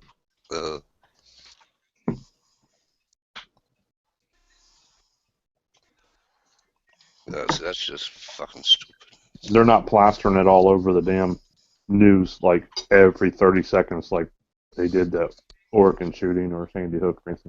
I mean, when Sandy Hook happened, I mean, all those news outlets reported from Newtown for like, what, a month straight? Every night they were there? Pretty much. Except Anderson Cooper's nose. Fuck Anderson Cooper. I can't stand him. He's the biggest anti-gun. I mean, he's always pushing for gun control. Yeah. Oh, the worst was Pierce Morgan, and I loved it when Alex Jones went on there and went on that rant. That was just pure entertainment. I'll tell you what. Alex Jones had him on the ropes and had him making a fool of him, but then Pierce Morgan knew what buttons to push to get Alex Jones to act like the fucking madman that he is. And he went off, and he totally just, I mean, he was winning that whole debate the whole time. And then when he started with his fake British accent and then talking about the monkey and stuff, and just, he lost it. He lost control, and that's what he does. I couldn't stomach Pierce. Fucking, he deserves all the friggin' shit he gets. Well, he's a piece of shit anyway. He got caught for lying on those tabloids and stuff over there in England. Yeah, and Jones is no better. What during the millennium, he was trying to say all the nuclear plants were melting down live on the radio. I like him just for entertainment purposes, but I will admit he's opening up some people's eyes to at you least have to look into admit, things more. Alex Jones has said some things over the years that you go, man, that fucker's crazy. And then like a year later, you're like, holy shit, he was right. Yeah. I like what's his name on HBO? Bill Maher. Oh, no, you don't. That motherfucking... Oh, Jesus Christ. I've lost all respect for you. Yes, I do. That motherfucker is so anti-gun and liberal. No, he's not a liberal. Yes, he is. He really isn't. He really isn't a liberal. Who is? Bill Maher. Bill Maher. He's really not a liberal. And he said that many a time on his show. Well, he has the same damn beliefs as a liberal. But I don't have the external, so are they all slamming Mike for liking Bill Maher now? good night, Stumper. Thanks, pal. See, Stump's leaving because you like Bill Maher. No, Not much you have to left. work in the morning. Yeah. Did it? I missed it. Did Mike say he likes Bill Maher? I And like that Bill watching his Maher show. is not liberal. I like Yes. watching his show. You guys gonna let me finish before you start beating me up? Jeez, you guys sound like Matt, for Christ's sakes, now. Because what he does is he actually he'll tell you what's wrong with both sides of the fence. Okay. With a liberal slant. Yeah. No, not with a liberal slant, because he beats the shit out of liberals too. Hey, I used to watch Bill Maher, but when all I kept hearing was liberal, socialism, blah blah blah, I finally had to quit watching them.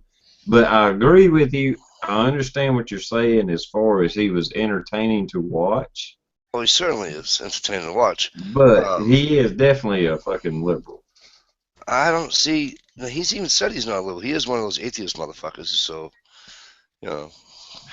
Well, just because somebody said, hell, I could tell you I'm not a redneck. Would you believe me? No, you're through and through a redneck. You can tell just by talking. Yeah, well, I mean, truth is in the pudding. You know. I wouldn't down you for watching it. I would just say that just don't say he's not what he is. I wouldn't vote for him if he's running for president or something like that. But I just like how he beats the shit out of both sides. But yet at the same time, He beats the shit out of the right more than he does the left. I guarantee that. yeah, but he always loads his panel. He always loads his panel with fucking Republicans. He's very pro-drug, anti-drug laws, which I agree with him on that. But he's very anti-gun, and he's very anti a lot of things that. And I don't even consider myself a conservative. I consider myself a libertarian. Right. And he has had Ron Paul on his show, and he has had other libertarians on his show.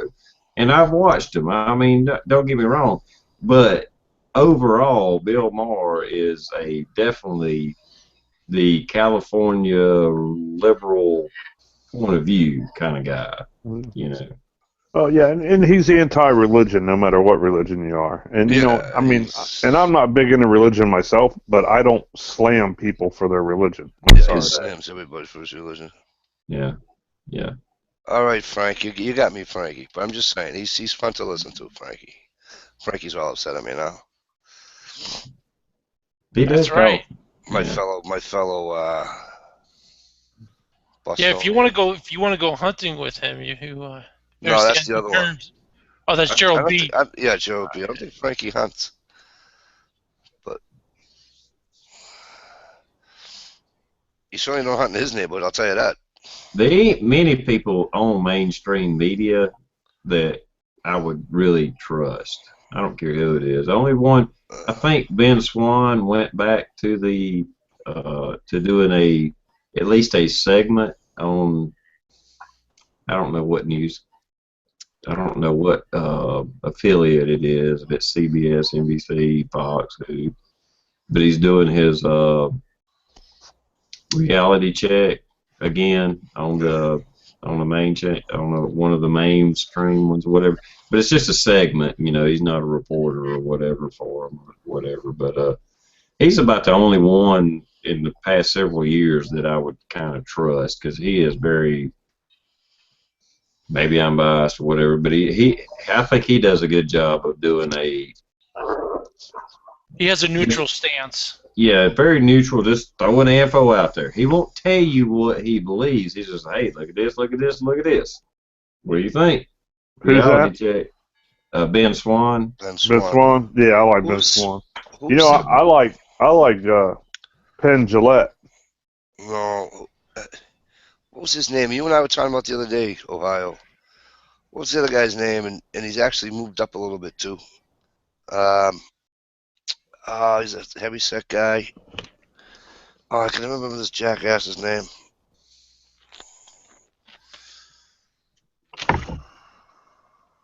I just saw one of his first ads the other night on TV. Oh, Is he an actor, reporter, no, what? he's not an actor or anything like that. He's just a candidate for president. But Oh, Chris Christie? Chris Christie. He's getting people slowly but surely to go behind him. I I tell just you, thought that was man. I just thought that was kind of you know, because if you go back, right, and you look, you know, because Trump's thing's getting old, so he's losing a little bit here and there, and Chris Christie's coming up, and I just thought it was kind of cool. That's all. Well, I know he's not, I know he's not a reporter like that. I get all that, but Ben Carson's also working his way up. He's actually leading Trump in some areas. That's And why then- they're attacking him.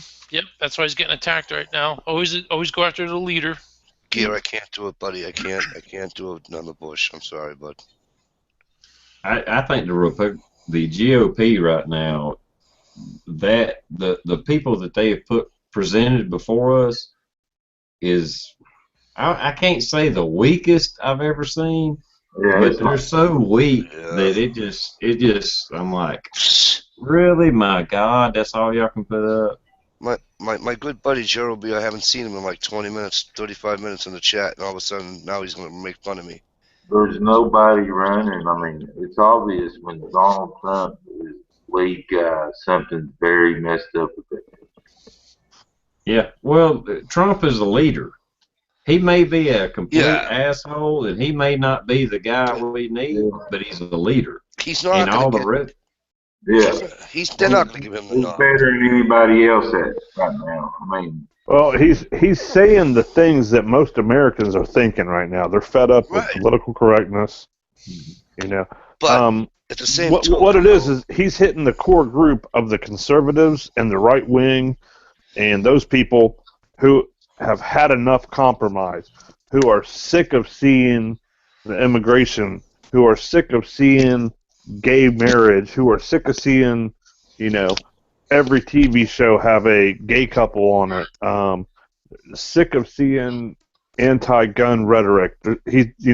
There's a lot of people out there that are sick of seeing this stuff when the GOP party are trying to compromise and negotiate and be bipartisan. And people have had enough, and they don't want that. They want us to. They want the right and stuff to grow a set of balls and stand up for what people believe in. right, but they're not. They don't want. You got to go about it in a certain manner. Well, I- government is I- a business, and he's a great businessman. Right, I agree with you. he's a good businessman. It shouldn't be a business, in my opinion, but Well, it, the bottom line. I mean, I don't care. You put 10 guys in a room, give them a objective. I don't care if it's screwing in a fucking light bulb. A leader will emerge out of that group of 10 guys, even if all of you don't agree with it. Right. And that's the American people. We're looking for a leader. We're looking for somebody that will stand up, right or wrong, and lead a group of people. And that's what a president is. He is a person that leads an entire country. He don't have to be perfect, but he's the role of a president is a leader of a country, not somebody that does talking points and says the right thing at the right time. No, you need somebody to be bold and be a leader. And that's why Trump stands out, because he is a leader. You know what? I'm not saying I like him. You could probably do this, and I think I'm going to do it. I'm going to do it on those Google Plus. They have those polls. Mm-hmm. I think I'm going to put one out maybe tomorrow or something. I'm going to ask people who would make a better leader of the United States. Hillary Clinton, Donald Trump, Barack Obama, or Vladimir Putin. And I bet Putin wins that poll. You get my vote. Is it sad that more Americans are behind Putin than they are their own damn president right now? Yeah, but especially when they're calling our president a dictator, and yet they're liking a dictator. It doesn't say much about those people. It doesn't exactly. Well, no, it doesn't say much about our president. It doesn't say much about our president. That as well. Yeah, but why would So I would not pick what's his face, just for sheer fact that I don't stand for I don't agree for what he stands for. You know what does he stand for, Mike? What does he stand for? Oh, come on, guys. We're not, just because he's Russian? Just because he's Russian? You guys want it for your president? Go ahead. Fucking vote for the prick. No. Hey, seriously. Come on. Russia. Did it turn this corruptest fucking nation? Russia is Mexico.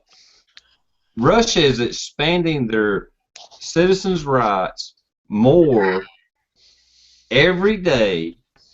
You can actually own a gun in Russia now. Our fucking government is taking guns away. You can have a business in Russia. Our government is shutting businesses down through regulation and taxes. It's flip-flopping, man. It's flip-flopping. Well, they can give them more rights because their life expectancy is going down. And I wouldn't say so much for the homosexual crowd in Russia either. They're certainly not getting any rights. So, I mean, I know what you're saying, though, TR. You're making a point. Yeah, I'm just making a point. I'm not saying that he isn't a He's not even a dictator. He's a president too, or a leader, whatever it is they call him. Because they're not. Yeah. Yeah, they're elected over there, Mike. I know they're elected now. But Russia is expanding their human rights, their citizenship. I'm not saying they're as free as America, but they're going toward what we used to be, and we're going toward what they used to be. It's flip-flopped. And when Putin says, hey, we're going after ISIS, by God, he goes after ISIS. He goes after the terrorists. When our government says, hey, we're going after the terrorists, they're fucking full of shit, and they're funding them. Yeah, I agree. Yeah, he's giving them hell over there. Yeah, and everyone over here is, all the politicians are speaking out against it, but all the people are like, give them hell, Putin, give them hell, I haven't ran into too many people that I talk to on a daily basis in the street and at work and family members that really are against Putin bombing the hell out of ISIS. He's doing the job that Obama said he was going to do. Yes, but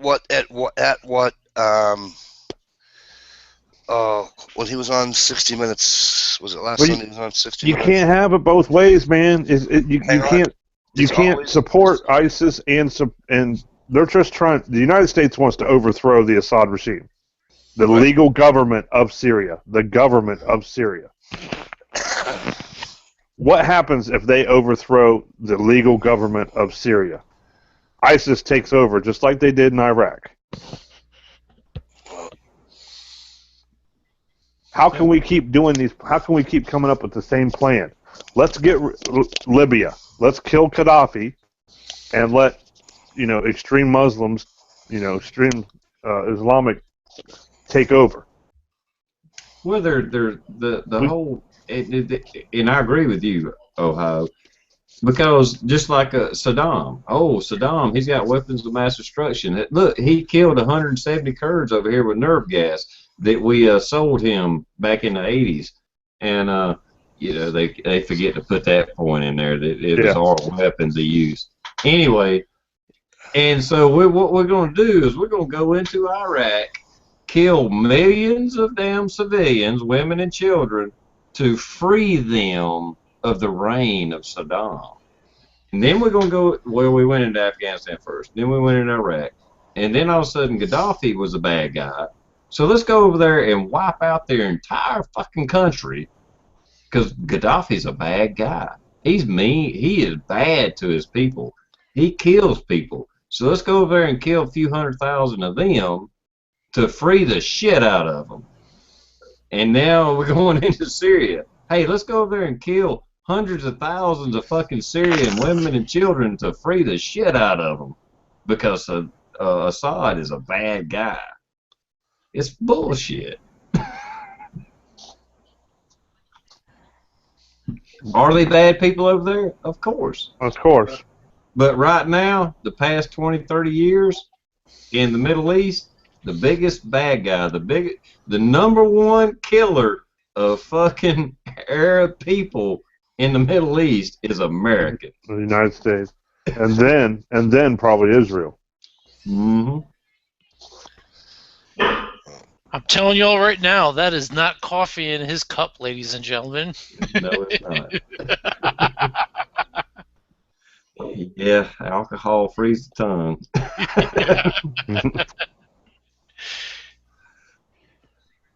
But I mean, it's the truth. I just think it's an ulterior motive on Putin's part.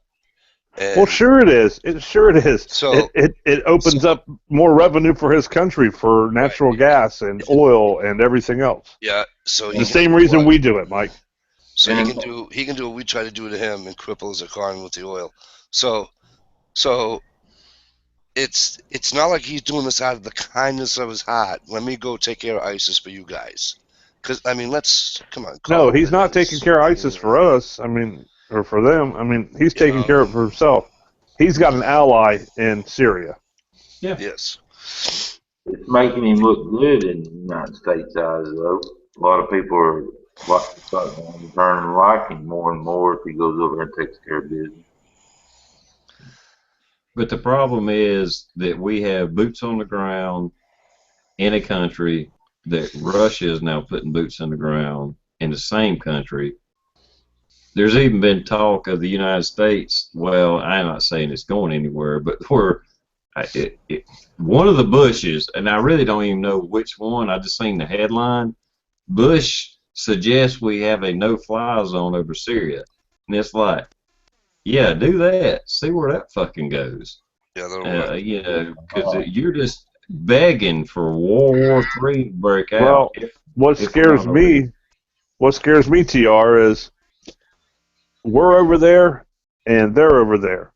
They are bombing ISIS and all terrorists, anyone who's fighting against the regime. Yeah. We are bombing ISIS. We are supporting the rebels. I don't know if you can see my fingers. I'm doing the quotation marks. We are supporting the rebels with weapons and stuff. But they're getting bombed too by Russia because Russia claims they're terrorists. It's not going to be too long before one of our planes shoots down one of their planes, or a drone or something, where a Russian plane goes down and then Putin goes, "Hey, America, you know, you shot down our plane. What the fuck? Have a few of these." And then next thing you know, we're looking at, you know, a major war with Russia in the Middle East. That you're not going to win. Yeah, the fact that everybody thinks that America has the biggest military in the world and blah blah, and we do. If you compare our country individually with every other country in the world, we do. We have. But we're so spread out. We're so spread out, though. We're already fighting 2 wars.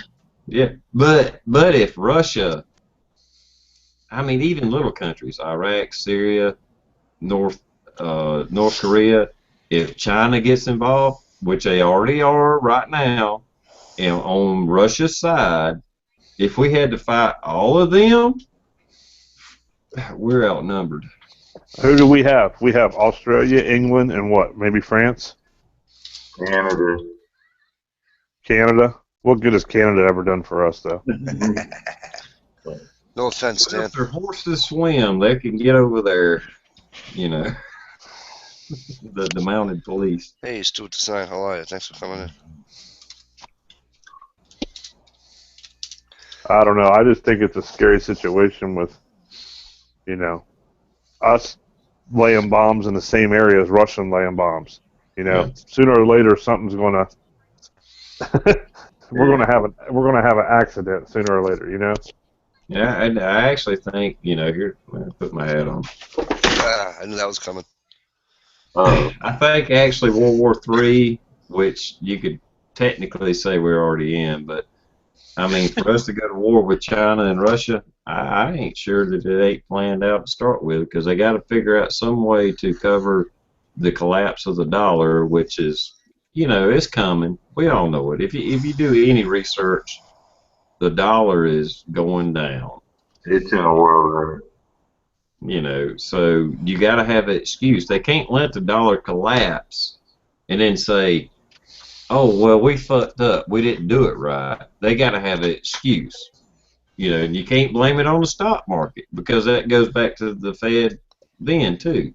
So you got to blame it on something else. Go into a flat-out war, blame that on the collapse, come up with a new currency.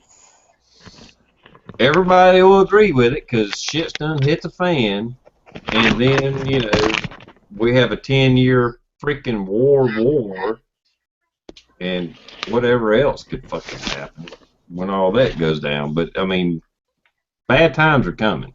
Whether it's just even a hard depression for us, I'm not saying that there's going to be martial law and all that. I mean, I really don't think that could happen. It could happen locally, but not really nationwide. But bad times could be coming, and they're going to have to blame all this shit on something else. Our government's never going to fucking admit that their fuck-ups is why the, you know, bad things are going on, that you can't fucking eat every day and all that. They're never going to do that. They're going to have to blame it on something else. So they're going to create some other event for that to happen.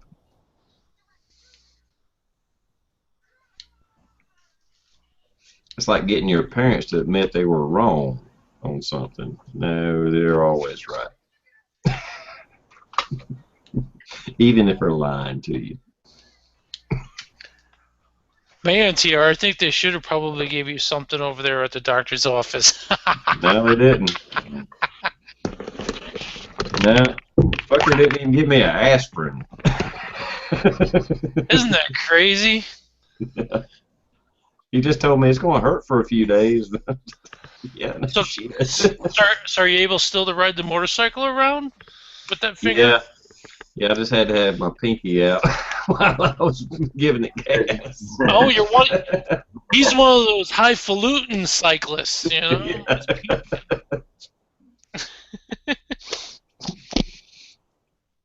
Yeah. Oh man. I don't know. Sorry, guys. I don't mean to get so serious. I just see bad shit going on, and I see the potential.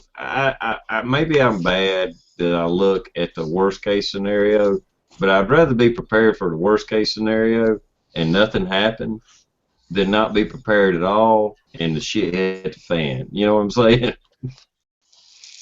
Or bad stuff happen. Not necessarily shit hit the fan. All right. And if it doesn't happen, look at it this way: you got a nice supply of Chef Boyardee. Damn right. I love that shit. Oh, I can tear up some beefaroni, man. Oh, yeah. And I've had people ask me, you know, when I've tried to talk to them about these things, they're like, well, what are you going to do if nothing happens? I'm like, well, I don't have to buy fucking groceries. I got food already. That's the worst thing that can happen is I got food in my house. That I'm going to have to get fat and eat. Right. I mean, because the stuff I'm packing, putting back rice, beans, and all that. I mean, I'm putting it in Mylar bags, and even canned goods. I mean, 5, 8 years down the road, you can still eat that stuff. So what does it matter? I mean, I bought it for 50 cents a can now. 5 years from now, it's going to be $1.50 a can. If nothing else, I saved money. That's the worst thing that could happen is I saved money because I only buy it when it's on sale and shit anyway. Well, you got lots of ammo and plenty of targets to shoot at. Exactly. Right. You know what I just I found mean, out they had in the canned vegetable? You mentioned canned vegetables. Potatoes. I never seen that in my life until I watched the video. What, canned potatoes? Yeah.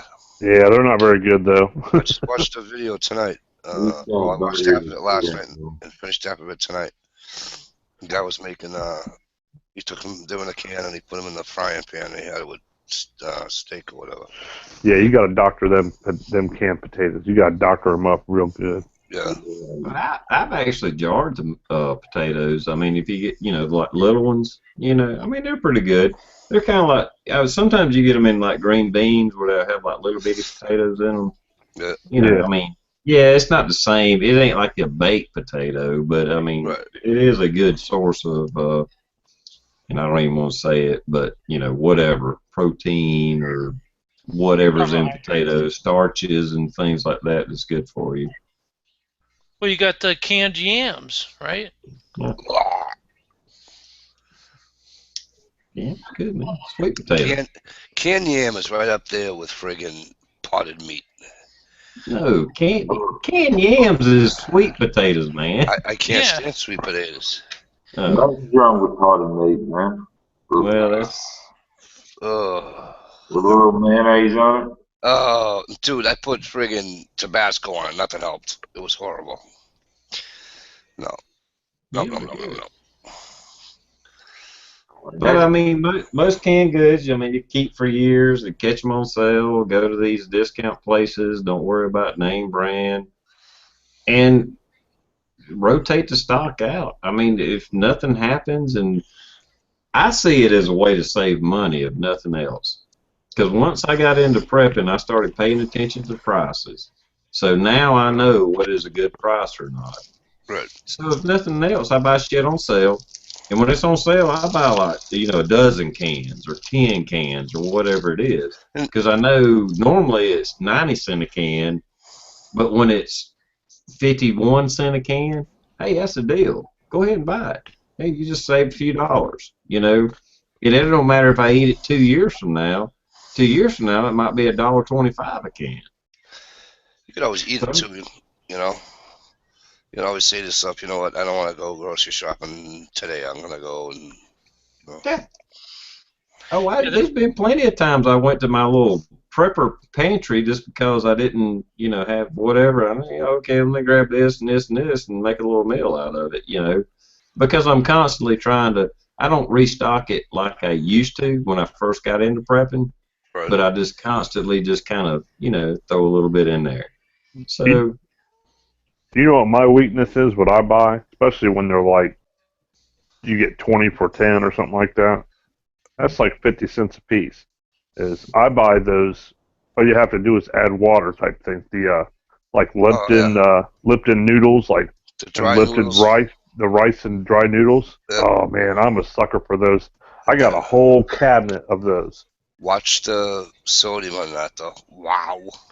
Yeah, but But yeah, I'm with you, though. I love the them. butter noodles and the cup of Alfredo noodles, noodles, yeah. and the Spanish rice and the dirty rice and the broccoli and cheese rice. Yeah, Yep, those are cool. Yes, people talk about any can. If you can buy a can of anything, I don't give a damn what it is. If it's only 50 cents a can, it's a deal. I don't care if it's meat, vegetables, what. If you find a can of anything for 50 cents, it's a good deal.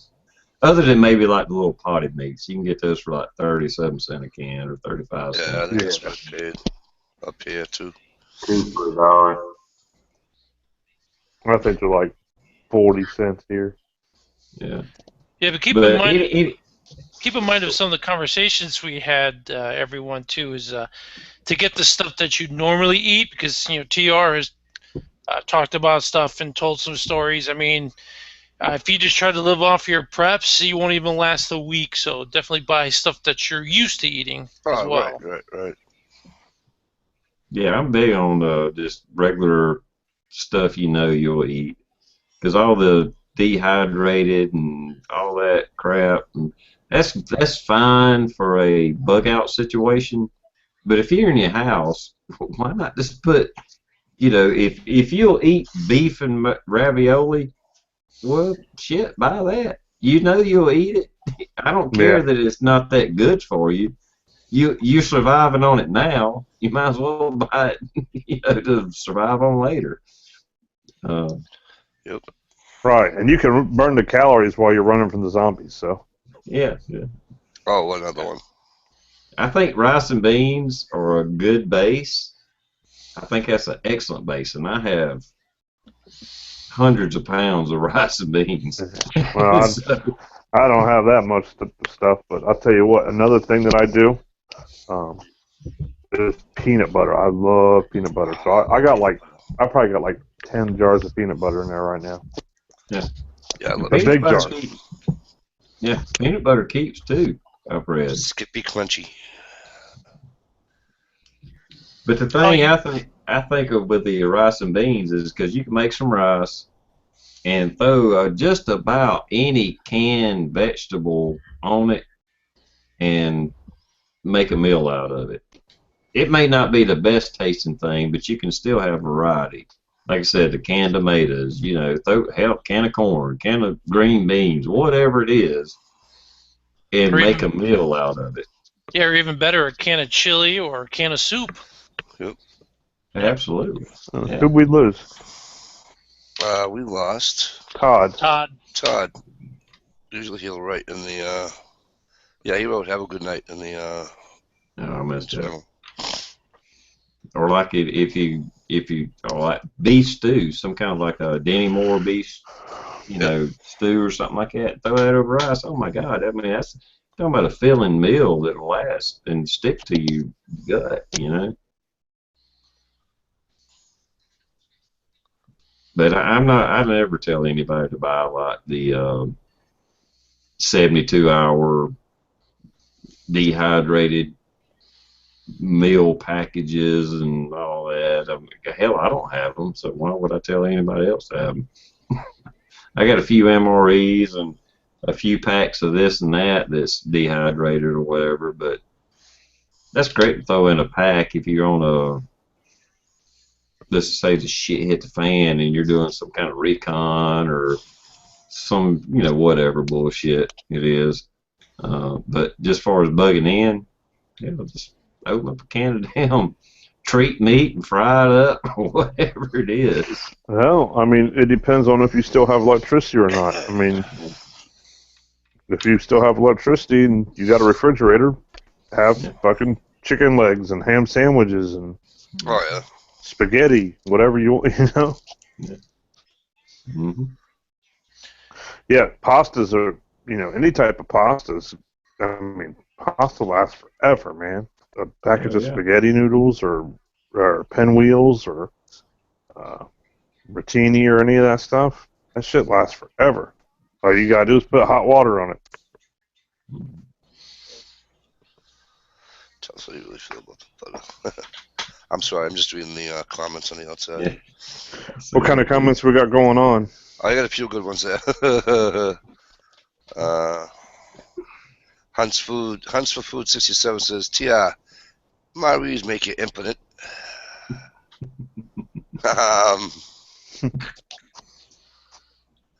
Frank says peanut butter and tuna for protein, not together, but which is I don't think. Hey, Trevor Fillmore, good to see you, my friend. How are you?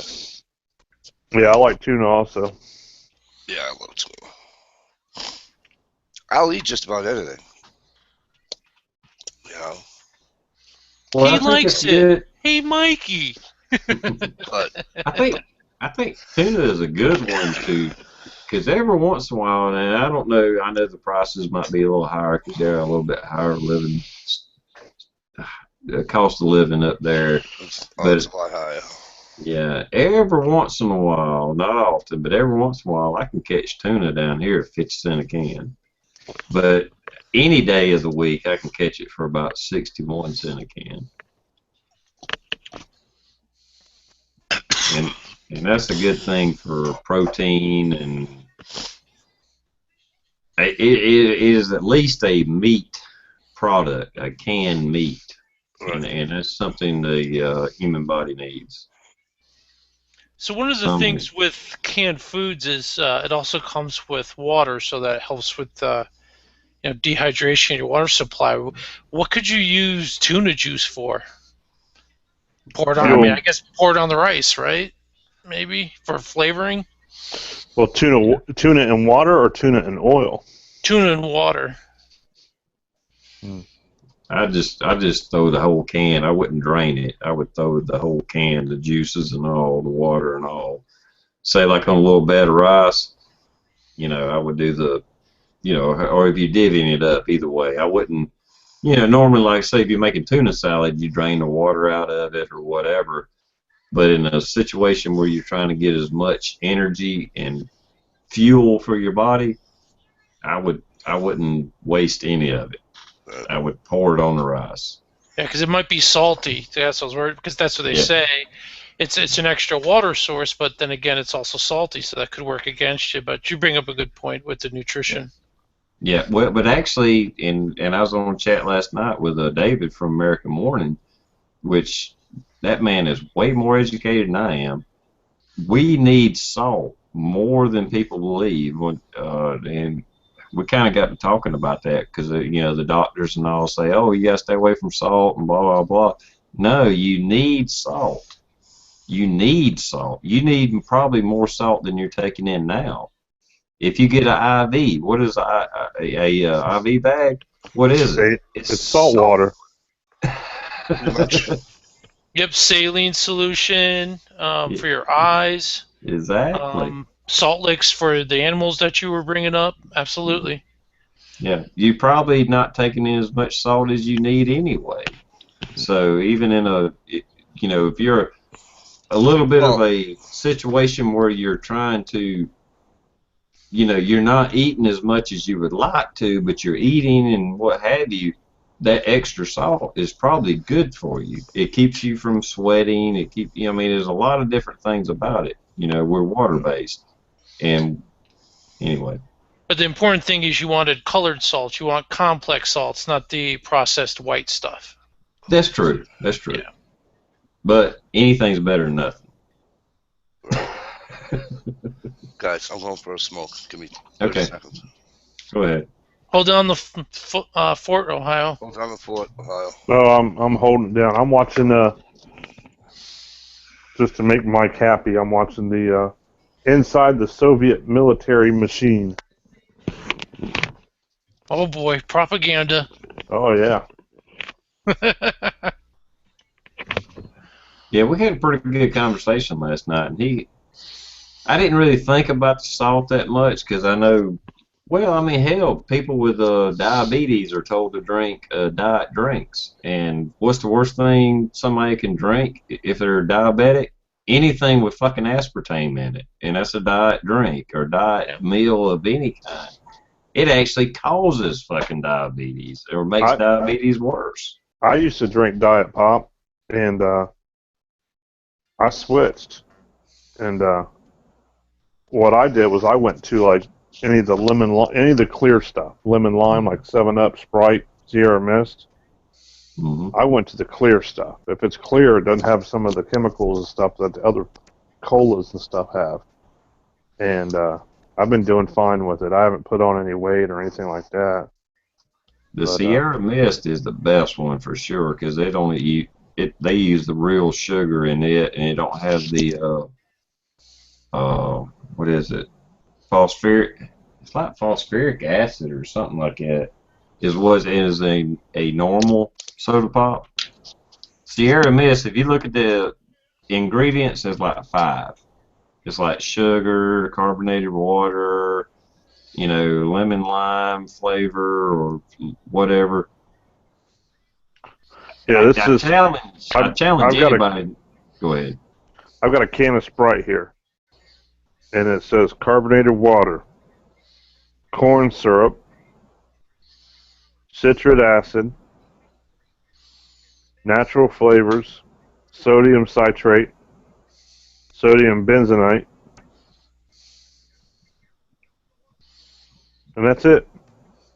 Okay. But the clear ones are better, hands down. Oh yeah. But Sodium but citrate's not that bad. It's the benzenite. That's the bad one. yeah. But next time you're in a grocery store or a convenience store, find where they got Sierra Mist, not the diet one, but this is regular Sierra Mist, and look at the ingredients on it, and it's like there's no big words on it. Yeah. And then it's no caffeine. Yeah. Or and depending on where you live, the Mexican drinks, like if they have Mexican Coke or Mexican whatever, they have some different names of it, but sometimes you can find actually it'll be just like a regular Coca-Cola. Oh yeah, the Mexican Coke. Yeah, we've got that here at the grocery store. It's in the foreign foods aisle. Mm-hmm. But look at those and compare the fucking labels, and you're like, you know what? I like the Mexican one better. Let me try this one. The only thing that we grew up with. Yeah, I know, but the only thing that scares me is it's made in Mexico. When they talk about carbonated water, man, I'm afraid to drink the water down there. Oh, that's all filtered and irradiated and stuff. Yeah. Montezuma's is gone. Yeah. Yeah, but here's the thing though with Montezuma's is you go down to Mexico and you're like, stay away from the water, don't drink the water. Okay, I'll take a margarita. Well, what's margarita got in it? Ice. What's ice made from? Water. Does the alcohol kill it? No, it does not. Darn. I mean, I have to admit we probably should all stay away from any kind of soda. But if you look at the, I forget what the one that you see around here a lot. It's like Tamara or something like that. I mean, I don't know how it's pronounced. But yeah, there's like 4 or 5 little ingredients. It'd be like sugar, carbonated water, maybe caramel syrup or something like that. And a couple of little things.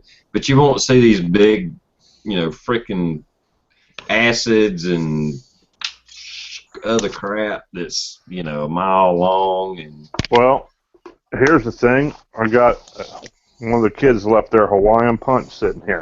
Love those. So let's go through the Hawaiian Punch real quick. Now, the Hawaiian Punch you would think would probably be 100% DV vitamin C on the can. So it's got water, high fructose corn syrup, less than 2% of concentrated juices. Less than 2% of concentrated juices. This is a fruit punch. Right. Apple clarified pineapple, passion fruit, orange, fruit purees, apricot, papaya, ascorbic acid, citric acid, pectin, whatever pectin is. I can't even pronounce this shit, man. Ester gum, red 40, blue 1, sucralose, potassium, sorbate, sodium. Here's a big fucking word. Hexametaphosphate. That doesn't even sound right. That you're putting something that has phosphate in it. Does it got blue 823 in it? No, it's got blue 1 in it. And red number 40. Yeah, and the high fructose corn syrup, your body don't digest like regular sugars. That in itself can cause diabetes. Now, here's the thing. Here's the thing. At the very bottom here, it names the bottling companies, American Bottling Company, right? Now, when you go to the store, you you know what Pepsi products are, right? All the Pepsi, Mountain Dew, right? They have their thing. Coke has all theirs.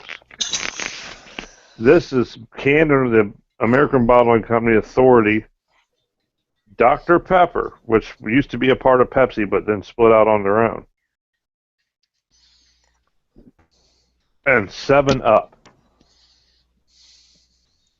So that just pisses me off to know that Dr. Pepper is included in when Pepsi's on sale. When all the Pepsi and Mountain Dew products are on sale, they always include Dr. Pepper.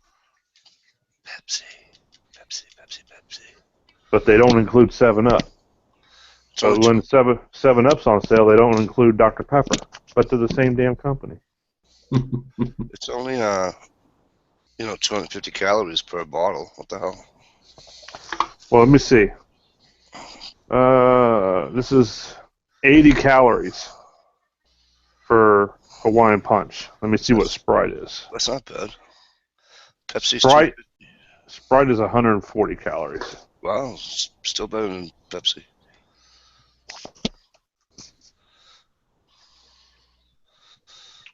I still like to So taste now it, that you got me to, right, now that you got me to try to pronounce shit that I can't pronounce. Off subject, there is a alcoholic beverage called Red Death. It tastes, if it's made properly, it tastes exactly like Hawaiian fruit punch. Ooh. Look it Get up. drunk off that. Drunk ain't the word for it. There's like 7 or 8 liquors in it. Well, let me tell you. We buy Hawaiian Punch for the kids, and then I drink Sprite. But, that's really not for the kids. It's for me, too. Because what I do is I open a can of Sprite and a can of Hawaiian Punch, and I pour them together in one big cup. I love that. I don't know what. Ever since I was a kid, we used to mix Hawaiian Punch and Sprite or 7-Up together. It tastes wicked. I like Hawaiian Punch with a roast beef sub. Go to the sub shop and get a sub. I don't know why. It just goes down nice and easy. So what is that stuff they tell us to watch out for? That comes out of the plastic and goes in the drinks there? BPA. Yeah, the PPA. Think about it. Your milk, orange juice, sodas, apple juices, all of this other stuff. But yet we only think about it when we're buying bottled water or storing water. But everything else we're drinking has it in it, right? Well, not everything. It is a actual coating they put on stuff. So it's because of the clear bottles, isn't it? I don't know. I don't know about the soft drinks. I don't know if it's in the soft drinks. I really don't. So it comes out of the plastic, and not like the old plastic bottles that you would fill with water from the camping store. They had to change those out. Those were colored. Yeah. But the BPA is a additive. It is a coating that they put on stuff or something they put in there. It's not in all plastic products. It's something they started adding and turned out to be bad. I don't know what to tell you. I won't say it's in all bottled drinks and stuff like that. It's more, I think, in containers, like Tupperware type containers. I think it's more into that than it is like a regular bottled drink. Okay. Or like Gatorade. Gatorade comes in clear containers. Would that have it in it? Yeah. Or I'm just saying. I think it's in more stuff than we think. Oh yeah. Well, if you ever open up a canned good, canned green beans or whatever, and you see a white film inside the can, yeah, there's BPA in it. Yep, and the more acidic the contents, the thicker the film they have to put in, because it would eat the can away. Yep. Buddy Light was asking, well, what happened to all the good TV shows like Gunsmoke, Gilligan's Island, Bewitched, etc.? I told him they all died.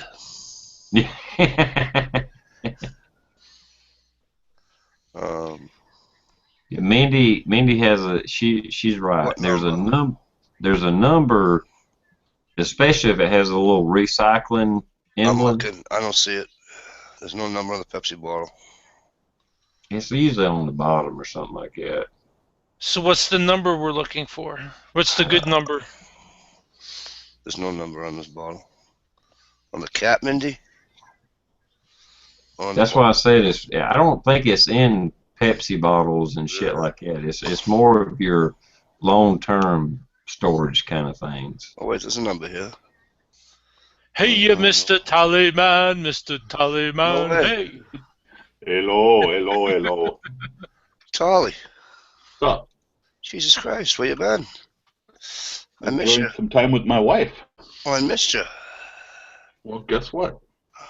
Oh, shit. Too fucking bad, right, Tully? That's right. Talk to shit. Good to have you. Everybody's wearing glasses tonight. I can't help it because I can't see without them. Oh, I can see it on mine. I just can't read the chat without it.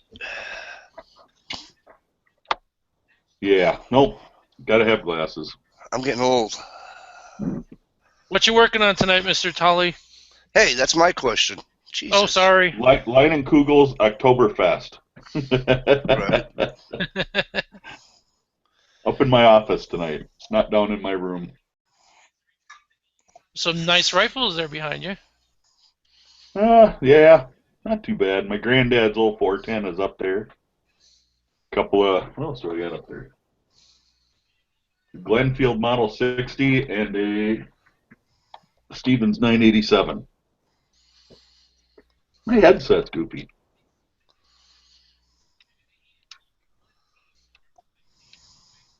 Nice.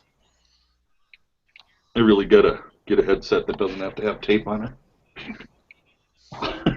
Right. So how is everybody tonight? Doing all right, my friend. Yourself?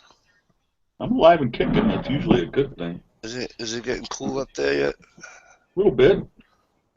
It's supposed to be 80 on Sunday, though. Nice. Yeah. Wow. Yeah, I'm not ready for that. But it's that whole Indian summer thing we get every year, you know. Right.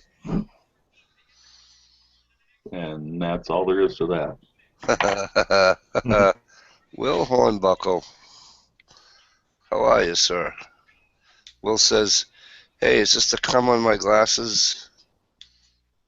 Where'd it go? Is this the come on my glasses live seminar? Yes. I'm sorry, this is a PG-13 chat. Can you please refrain from using such language? Will, if you have spuzz on your glasses, that's your problem, dude. Note, I called it spuzz instead of the other word. I think that's a little more PC, isn't it? Yeah, fuck that PC shit. You know what's better than that. PC shit kills me. You know?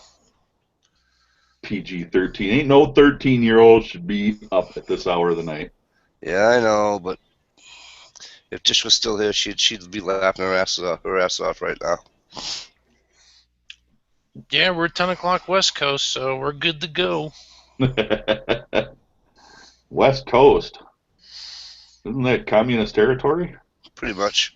Yep. Well, let him show you the shirt he's wearing, and then you'll understand why. It's more socialist, but Yeah, you'll Oh, okay. Don't you got a tree to hug or something, man? No shit. Go save No, us. Oh, really? Hey, I got go a save us. protest I got to be at. Yeah, the sad thing is they all protested out there in Seattle, that Occupy and stuff, and didn't even know what the fuck they were protesting for. Right? They do that here, too. They don't even know what the hell they're doing. I spent a month sleeping in a tent in the park, pissing in the ground, pissing in the park. And you ask them what they did it for? I don't know. I just did it. Hey, Mr. Tolley, Will Hornbuckle says the kids should be on a curfew anyway. Remember that chat? Oh, that was a great chat. That was an awesome chat. And Buddy Great chat. Light's asking, does anyone have an S&W 500? No. No. I would like one. The extra long barrel, that's kind of funny. You ever see the ones with the long barrel on them? Yeah. Those are They had one at my local gun shop. I swear to God, it had a foot-long barrel on it, has a muzzle brake and a bipod. Oh, that would have been fun. Oh, all the old references are coming out. Living in a van down by the river. Awesome. Yeah, my gun range has one that I could rent out and shoot, but to be quite frank, I'm a little scared to shoot that thing. Oh, come on. Just lean into it. You'll be fine. Yeah. You look like a big enough guy. You can handle it. He is in Seattle. Well, thanks for coming in. Good to see you. And no offense, I can't wait for winter to hit so you can come back on the chat. Anyone, let me see, Trevor, anyone scouting for baiting deer yet? I scouted at the end of August, very early September, up north, Trevor, but I haven't done anything around here yet. I'm going scouting this weekend. Found another management area that's not too far away. Since, you know, I got to live in town. I don't have my own property. Right. But this it's a fairly new management area, so hopefully hopefully the hunting will be pretty good. Scouting for deer and turkey. Nice. Yeah, the WMA that I hunt in. It's by the way, before I tell you that, I actually remembered to buy my doe permit. I almost thought he said it. I thought he said buying dope. Yeah, I thought I said dope permit. Doe, D-O-E. Well, antlerless deer permit, as they say up here. Yeah, that's what we call it too. Nope, we're bucks only in my area. There's so much sign. It's like the Ho Chi Minh Trail. Oh, really? You know how the what do you call those? The wildebeest do it down in Africa, right? That's how it is. I mean, dude, the track they leave is unbelievable. Huh. But yet, you hang up by where they're going. I'm in there at, let's say shooting time is, just to throw something out. Let's say shooting time is 6:30. I'm in the woods at 5:45. Yeah. Nada. Your occasional doe or something, but. Yeah. I'm like, when are they all walking through here together? You know? Yeah. Now, can you bait them, or is that illegal? I can bait up until 10 days before hunting season. Yeah. So my hunting season technically starts, I think the 25th or the 26th of October, bow season starts. So I can bait up until the 16th of October, and that's it. You can't bait no more.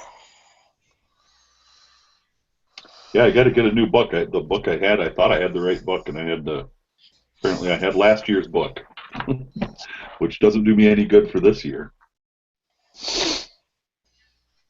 Because last year we had does or buck. Yeah, I'll be stoked. Well, gentlemen. Hey, we work for a living. Who you calling, gentlemen? Yeah, I'm sitting here nodding off. Oh, that's all right. That's okay. So.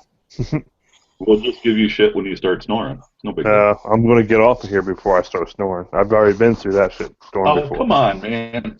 I want to have some fun here. Right? No, I'm just getting tired. It's been a long day,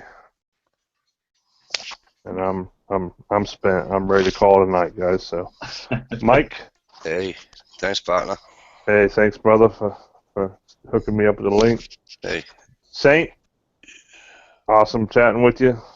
Good as always, Ohio. Tully, nice to see you. And you too, Ohio. Well, I didn't get to chat with you too much. I'm bailing out on you, but right. We're gonna have to. I talked to Mike one night, and I said I'm gonna have to get and just do it like a surprise Sunday night shenanigans. You know what I mean? Yeah. Do that. That'd be awesome. I don't know if is TR still there? Yeah, I'm here. Yeah, he's All right. I haven't. It's been a long time since I've talked to TR too. It's been awesome bringing up the old topics again. So, you know, I enjoy it, man. you can enjoy it more. You know, all you gotta do is send those invites to certain people during, you know, Tuesday night round tables and stuff. You know. You want to be on the Tuesday night round table? He did. This is my first one. Hey, this is my first last Sunday night. Ti, you realize this? Last Sunday was my first Sunday night I missed on your show. Really? Yep. Hell, I'll just send me one, TR. If I'm able to jump in, I'll jump in for sure. All right, all right, man. No problem. But what do you talk about on that, TR? Kind of the same shit we talk about on the other chats. We have politics, economics, war, guns, prepping. Chicks. It's really the same chat. It's just a little bit different audience and stuff. Just got different name. Yeah. Yup. Same chat, different day. Yeah. I avoid All right, guys. politics when I can. We'll see you, Ohio. Have a good night, guys. Yeah, Later, man. We're not far behind you, Ohio. We're gonna probably get out of here in about a half hour, guys. So, 'cause I got to drive to Vermont in the morning. So, Okay. What's in Vermont? my sister, my brother-in-law. I'm taking my son. Him and I are going out, staying over tomorrow night. So. Cool. Hey, That'll be TR, fun. is the Yeah. Templar going to be coming back anytime? I hadn't talked to him in a while. I think he's having, you know, family issues, work issues and stuff. He just kind of dropped off the map. Who's that? The map. Joe, Average Joe. The guy when I started the black man and transgender chat. Oh yes. I hadn't heard or seen from him since. Last I heard from him, he texted me and says, "Hey, can I call you?" And I said, "Yeah." And I never heard from him again. Huh. I almost feel bad because I kind of blew, you know, I don't know, I feel like I put pressure on him because he started his channel and I got in touch with him and talked with him a good bit and ended up exchanging phone numbers and, you know, talked to him on the phone before I ever done the chat. And then he kind of, I guess he had, you know, family problems or whatever it is. I don't know. And Wow. Well, hopefully he'll be back. yeah, Stuff happens, you know. yeah. Well, Life YouTube continues on. YouTube is just it should just be a hobby. If you can do it, do it. If you can't, don't fucking sacrifice your fucking family for it by no means. Right. Yeah, so I don't have any hard feelings or anything. It's just like, well, I'm sorry it didn't work out. You know, that's it. And if he's watching, I'd like to say hello to John the M.I. Woodsman, if he's watching. Trevor Fillmore says he can bait the whole season. What? You can here too. Wow. Yeah, he. That's just. Well, there's ways around it if you own the land. I don't know if you know. I know Trevor's up in God's country, but Yeah, my buddy's got 80 acres, and he's got food plots on it. I started to say food plots. I mean, as long as you ain't pouring food out, if you just glow and no, see, food plots not. They don't consider food plot baiting. They consider, you know that crap you can buy at the store, come here, dear, bullshit, a pile of apples, you know, feed, corn, anything like that. You know what I mean? That's what they call baiting around here anyways. Yeah. And what he did is they planted apple trees, apple and pears, on the property, and then they got a patch that they till up and they plant usually white radishes, sometimes corn, and the deer just love to graze on that stuff. yeah. I think that's fairly true from what I've heard in most places. Because I mean, if it's just growing there, hey, I planted a garden on my own property. These fucking deer come over here eating this shit, you know. Yep. I can't help it. I shot one. Yeah. It's hunting season and it's legal. Oh, Damn that's right. things is eating my corn. Hey, TR, you know what works for that? Or at least I've heard. So it works for dogs and it works for deer. The flowers, marigolds, plant Marigold. those Yeah. around the edge, and And it's supposed to help keep them out. rhododendrons. They eat rhododendrons too. Yeah. Um, who was just in there saying, "Oh, Hunts for Food 67." Oh, that's right, because you're up. Okay, I got you, brother. Constitutional carry starts up there the 15th of October. Awesome. Where's that? I believe. Maine. Yeah, he's up in the great state of Maine. I don't know. Huh. Don't know north, south, east, or west where he is in Maine, but Well, if I ever go to Maine, I'll be sure to be packing. yeah, if you want to Hampshire with it and Vermont, you can go right across the top. Yep. Just No, don't I'd dip have to into go through New Massachusetts. York Just don't dip into Mass. or New York. Right. Yeah, but I thought upstate New York was different than the city. No, I doubt it. Yeah, state laws. I know, but just for some reason I thought that was. Nope. Yeah, so the deer traps. The deer, so like I said, baiting, they don't consider, like if you have a clover patch, they don't consider that bait. Right. Uh, like, but a lot of places, like up in Maine, Hunts for Food, you'll know this, you can't bait bear anymore with chocolate. Yeah.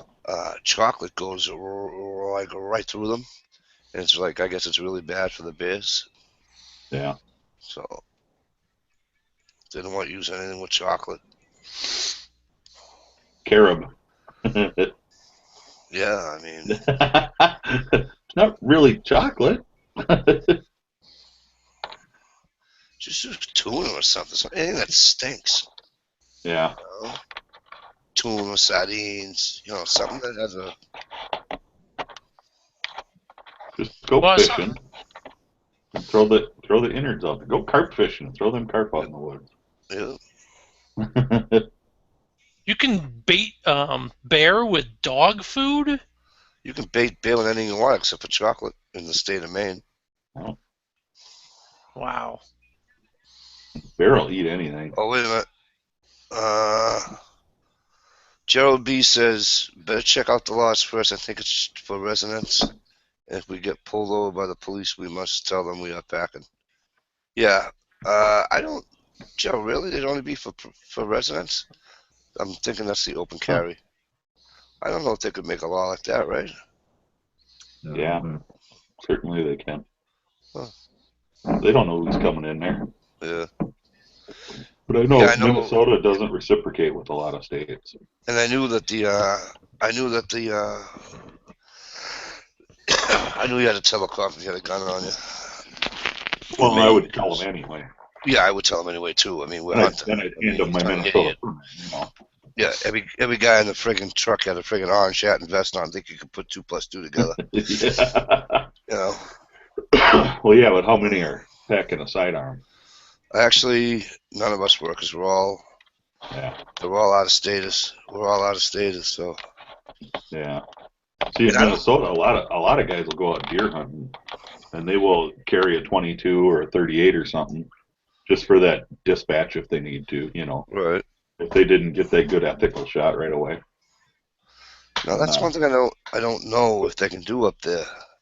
Yeah, you can't do it here. It's not legal unless you have a permit to carry. Yeah, but I don't even think you can do it in mass. I think you're only allowed one weapon. So, like, if you're bow hunting, I'll have to look this up, but I think I read it right the last time. If you're bow hunting in Massachusetts, you better not have your gun with you. Like a shotgun? Yeah. You better not have your shotgun with you. That makes sense. I don't have a shotgun with me. No, but you know what I'm saying? Like, I've seen videos where guys were moose hunting with a bow, and Or we decided to That just go seems to kind of silly to me. right. A lot of people do it though. That just seems kind of crazy. I wouldn't want So, to piss off a 1,500-pound bull moose. so silly me. I was like, well, what can I do and get into and enjoy? And I like shooting, so save on ammo and whatnot. I was like, well, maybe I'll look into archery and getting into bow hunting. And I was like, yeah, I could pick up one of those boxes to shoot at, take it out to the park, and practice with it. And I'm talking to him. She's like, no, that's a discharge of a deadly weapon. You'll get arrested for that. I was like, are you serious? Yeah. I didn't even think of that. $500 fine in my Man. town anyway. Well, see, here's the thing. It was not during hunting season. It was during hunting season. They don't say anything, but you can't discharge a firearm in my town. It's like a $500 fine. Yeah. Even a bow and arrow. It's like, come on. I mean, I can kind of see it, but Yeah. It's a pellet gun, too, here in where I'm at. If you discharge a pellet gun. Yeah. I'm still shooting my pellet. I don't care what they say. Go ahead, arrest I him. did pick up some pellets. I haven't had my pellet gun out in years. Might have to rebuild it. That's what I squirrel hunt with. Oh, really? Yeah. Hey, Shaker HP, what's going on? Thanks for coming in, man. I don't have a scope on my pellet gun, so I can't hit the broadside of a barn. Oh, you had to put one on there. They're awesome. Just put a little 4 by, what's mine, 432? 4. No, I got a. I think so. I think it's 432. Got a 4 by 20 on one of my 22s I could put on it. And I gotta resight it anyways. I think I screwed it all up, but. See, I just take a 22 when I go squirrel hunting. Yeah. My Marlin Model 60 is more accurate than any pellet gun I've ever shot.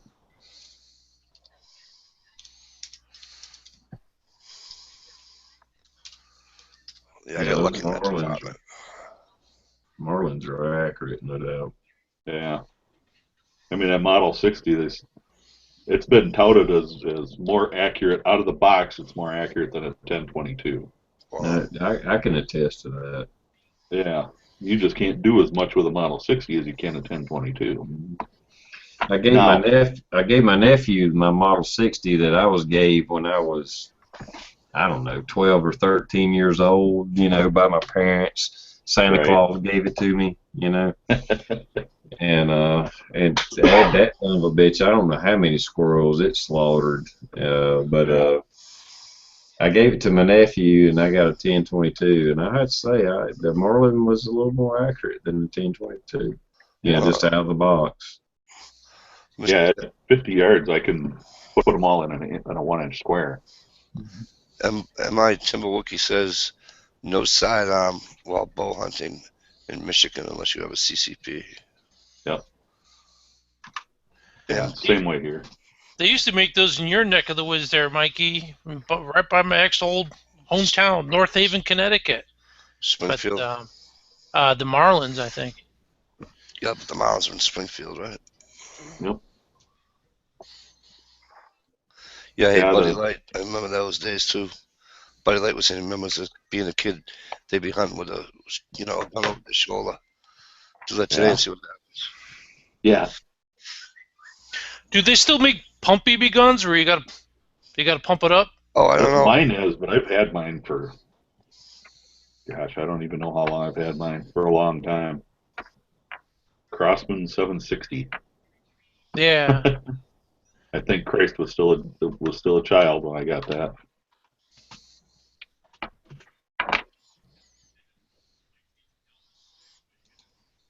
Yeah, a lot better than having to buy all those little CO2 cartridges when you're a kid. Those are expensive, Well, they didn't even have CO2. If you wanted something with CO2 when I was a kid, it cost you crazy money. Yeah. I know I've had mine since, probably since the mid-70s. So I've had it for quite a while. Yeah, the single pump deals are kind of the rave right now. I got a Ruger air rifle. It's just flat out pellet gun. It won't shoot BBs. It's just pellets only. And if you catch Midway, they every once in a while they'll have a sale on the refurbished ones or whatever they are, and I got it for like $70, and it shoots 1,000 feet per second. Just the break open, the barrel, breaks back, and it one pump, and you put the one pellet in it. It's a pretty sweet little air rifle. Yeah, I was thinking about getting one of those. My brother's got a Benjamin pump action. You got to pump it, I don't know, 4 or 5 times, something like that.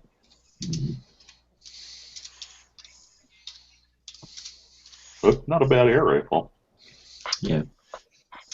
I just got mine kind of the whole prepping thing. I was like $70, 1,000 feet per second. Well, that'll take small game, and I really hadn't shot it that much, but what little bit I shot it, I mean, it's accurate enough to take a squirrel down, a rabbit, or something like that. I wouldn't try to shoot at one at 50 yards, but accurate enough at normal ranges. Well, we got a guy at our range. The range that I belong to here, and he is a pellet guy.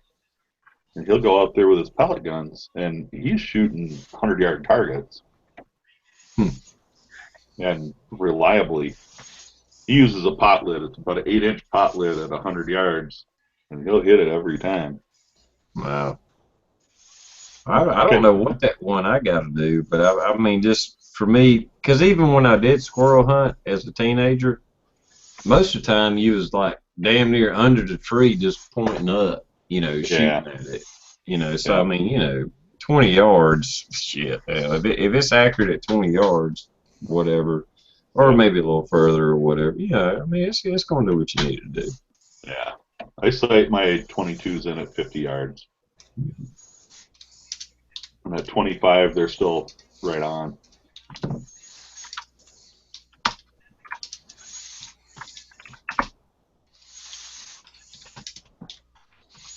Mikey, you sleeping there? Is he? Oh, Mike. Mikey. I'm not asleep, relax. Just looking at my phone. You fell asleep. No, I'm not. I'm looking at my phone. Yeah. Uh-huh. I keep getting friggin', what do you call it, this late at night, and I have no understanding on the reason why. Don't know, man. Nobody bothers me this late at night. They know better. Right. Nothing good happens after midnight. That's right. At the bar. Anywhere. If someone's calling me after midnight, somebody better be dead. Well, that's one of them. That's my. Or in the bra and panties. I'm not. No. I'm not taking the ride either. My wife might object to that. Ooh, well. You can take a cab. You can take a cab. Yeah. That's what I say. Oh, I'm sorry. 10 o'clock. Oh, by 10 o'clock I'm in. Don't bother me. That's why I'm not a supervisor at work anymore. All right. I got a phone call at 3 o'clock in the morning. It was security from where I worked at. We had an oxygen gas line blow a fuse or whatever. There I am driving down at work 3 o'clock in the morning having to fix it. So yeah, those late night calls, you're just like, what?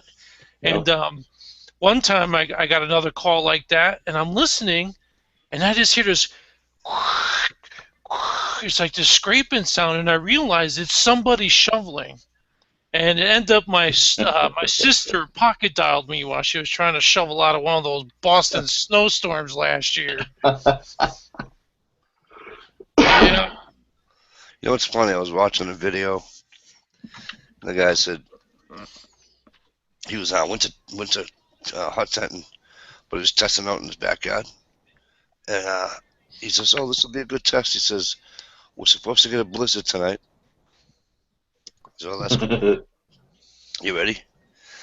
He says, "Yep, we're getting 7 inches tonight," and I'm waiting for him to say, 14 more tomorrow morning. Well, we're getting 7 inches of snow. It's gonna be a blizzard. I goes, "A blizzard is 7 inches of snow?" Can be. No.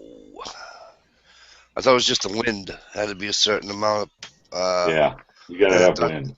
And then I thought there was a certain amount of inches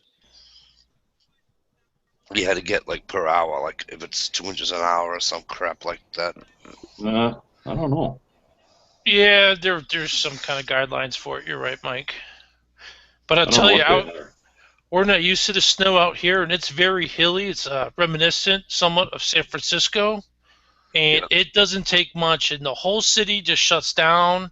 People get on paper, cardboard boxes and on trash can lids and just sliding down the hills. Cool. It's everything just shuts down. All the work tells you not to come in, and that never happened back in New England.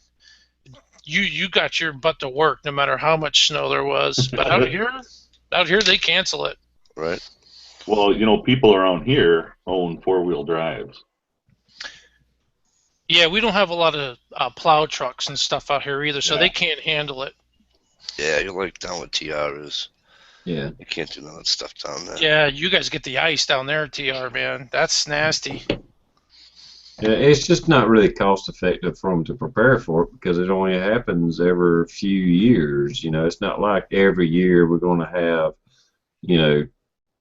several days of ice and snow and all that. Right. So it's hard to justify. But when we do get it, it's like it's just cheaper to just shut down for a few days. Yeah. And then it happens 4 years later. Right. But it does even when it's just snow, it ends up being ice the next day, so it's nasty. I mean, I don't care what kind of tires and 4-wheel drive you got. When it's ice, your ass will end up in a ditch. Yeah. 4-wheel drive doesn't help a whole lot on ice. No. But we get our share of it here. Mostly in the form of snow, but we do get our ice. Good luck, Wook. Thanks for coming in, brother.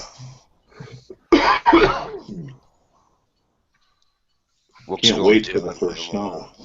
I know, right? I don't know if it's the humidity or what, but it'll be just a nice fluffy snow, and then people drive on it. And when you guys know when it's just snow on the damn road, you can drive on it. Especially if you got vehicle with good tires and 4-wheel drive or whatever, front-wheel drive. And so that first day, okay, it's no problem. But then overnight, it's just a fucking sheet of ice. Yeah. It's because of the temperatures, too. Yeah. Here it'll stay below freezing for, a couple of months at a time. Yeah. We'll be right on that edge. You say that with such pride, though. I do.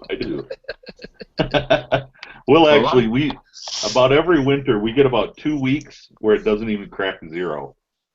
See, that's not bad though, because that's good ice fishing. Oh yeah, makes good thick ice. Yep. I think the ice on the lakes was about 4 feet last year.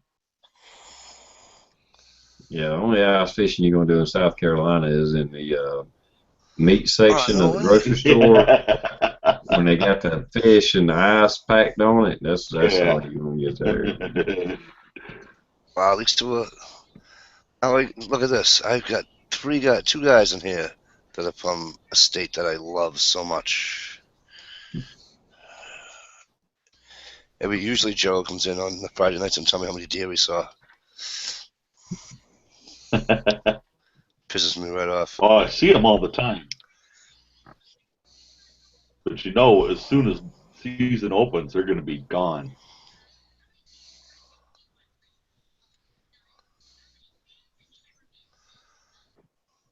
So my buddy missed an 8-pointer last year. Oh, really? Yeah. I actually missed too, so. Yeah, he still gets that, that excitement when you see that big buck. Yep. So he's almost 30 now, I guess, 29, I think he is. But he's been hunting since he was a little kid. Mm. And yeah, it's he says he still gets that raw adrenaline rush just when he sees that big buck. I'm sure. Shit, I had that raw rush, and I had a friggin', let me see, 12, 14-inch spiker. And I was like, whoa! Couldn't breathe, tried to breathe. I'm like, numb Couldn't that make that spiker. shot if you had to, could you? Right? And I got him about this far down below the spine, through and through on his lung. Oh wow, nice shot. It went right between two ribs, and then right into the lungs and out. Awesome. That bullet only dropped about this much from the entry point to the exit. It only Oh dropped yeah. about that much. Yeah. Now, do you get to have a stand where you hunt? I can, however, because I hunt on public land, not You have such to a take great it with idea. you. Yeah. Yeah. Yeah, that's the problem here. You got to take it with you. I mean, it's unfortunate you can't trust people, but Right. what are you gonna do? I've been thinking of getting one of those pop-up blinds to hunt from. Yep. I got one of those too. Yeah. Yeah, I'm gonna be using it for ice fishing, but yeah, my brother's got one, and I think they got it on sale for like $80. Wow. That ain't bad at all. No. And I Look love at those. Look at those little ones where you can kind of lay in them, and you can just pop out of them really quick, Yeah, and like Yeah, that's shoot birds in a field. yeah, they open up on yeah. their own. All you do is take it out of the bag, and then you lift up the centerpiece. It's just like this round little disc thing. And you go like that, and the thing just goes puff. All done. Neat. It's really Yeah, cool. you're talking about goose blinds for Yeah, it looks like field a hunting geese. bivy sack or something. It's long Yeah. and skinny, and they just lay it on the ground. They lay inside it, and they're out in the field. Yeah. When the geese come by, they just open it up. They just pop out of it real quick, and Yep. I can't get in one of them. They don't make them big enough. yeah, I need a two-person job. the couple's size. Yeah, exactly what I need. So I gotta ask Hunts here. Hunts, are you up near Squiddick Lake, which is Brownsville? Are you that central, or are you south of that? Mike, I'm Yes, sir. lying. I'm giving out, man. I'm gonna have Yeah, to bail out on you. we're all gonna jump out of here in about 30 seconds, I think. Okay. I just looked at the All right. time because when It's getting late. what's his Cool. name was leaving, I said we'd stay till 1:30. So, Okay. like I said, I got to drive to Vermont in the morning anyway. So, I got a soup party tomorrow. nice. Annual soup party. I took Oh. video of it last year when I went. Soup. What kind of soup you making? I'm not making any. My wife's making some bean and barley. Cool. I'm Well, not hey, making any. well, good seeing you in the chat again, TR, as always. And Yeah. Mr. Tolley, good to finally be able to sit in the chat and get to know you a little better. That was fun. And as always, big Mr. D. I always appreciate the invite. Thanks for having me on tonight. Thanks for coming in, Yeah. guys. I really appreciate it, Mr. Tolley. I know you were with the wife, and I totally appreciate you coming on. Oh yeah, we're pretty I wish I much could've done stayed. having dinner and stuff. I wish I could have stayed a little bit later for you. No, that's all right. I'm just Hey, happy to show up once in a while. Yeah, I mean I'm glad that you I do don't that. know I'm here every week, but just Right. about every week. Thanks for having me. Anytime. And I know, Nice seeing you again, TR. Nice to meet you, Saint. Yeah. fortunately, I got a daughter that lives out by Seattle there. There's some good elk hunting out here, I'll tell you that. There, yeah. I've been hoping to get out there someday and visit. But I got kids all over the damn country. I almost got to take 2 months off of work to go visit them all. Yeah. All right, external. Thanks to everyone for jumping in here tonight. Yeah. Hey, guys, seriously, we had like 34 people in here, and we That's never pretty dropped. good. We never dropped below. Once we hit the 30 mark itself, until right now, we never dropped below like 28 people at Awesome. one time. So that's wicked awesome. So Gear and Stewart Design and Buddy Light and Hunts and Frankie and Gerald B and all you guys and gals. Oily Prepper was here tonight, and Peachy was here, and Shell and Dish and Tyler East and Danny. All you guys. J. Greg Campbell, just all there. Shaker HP. Thanks a million for your continued support with my chat and in Ohio's chat. It really means a lot to us. So, all right, but unfortunately, I'm gonna have to say goodnight, and we'll see you all next week.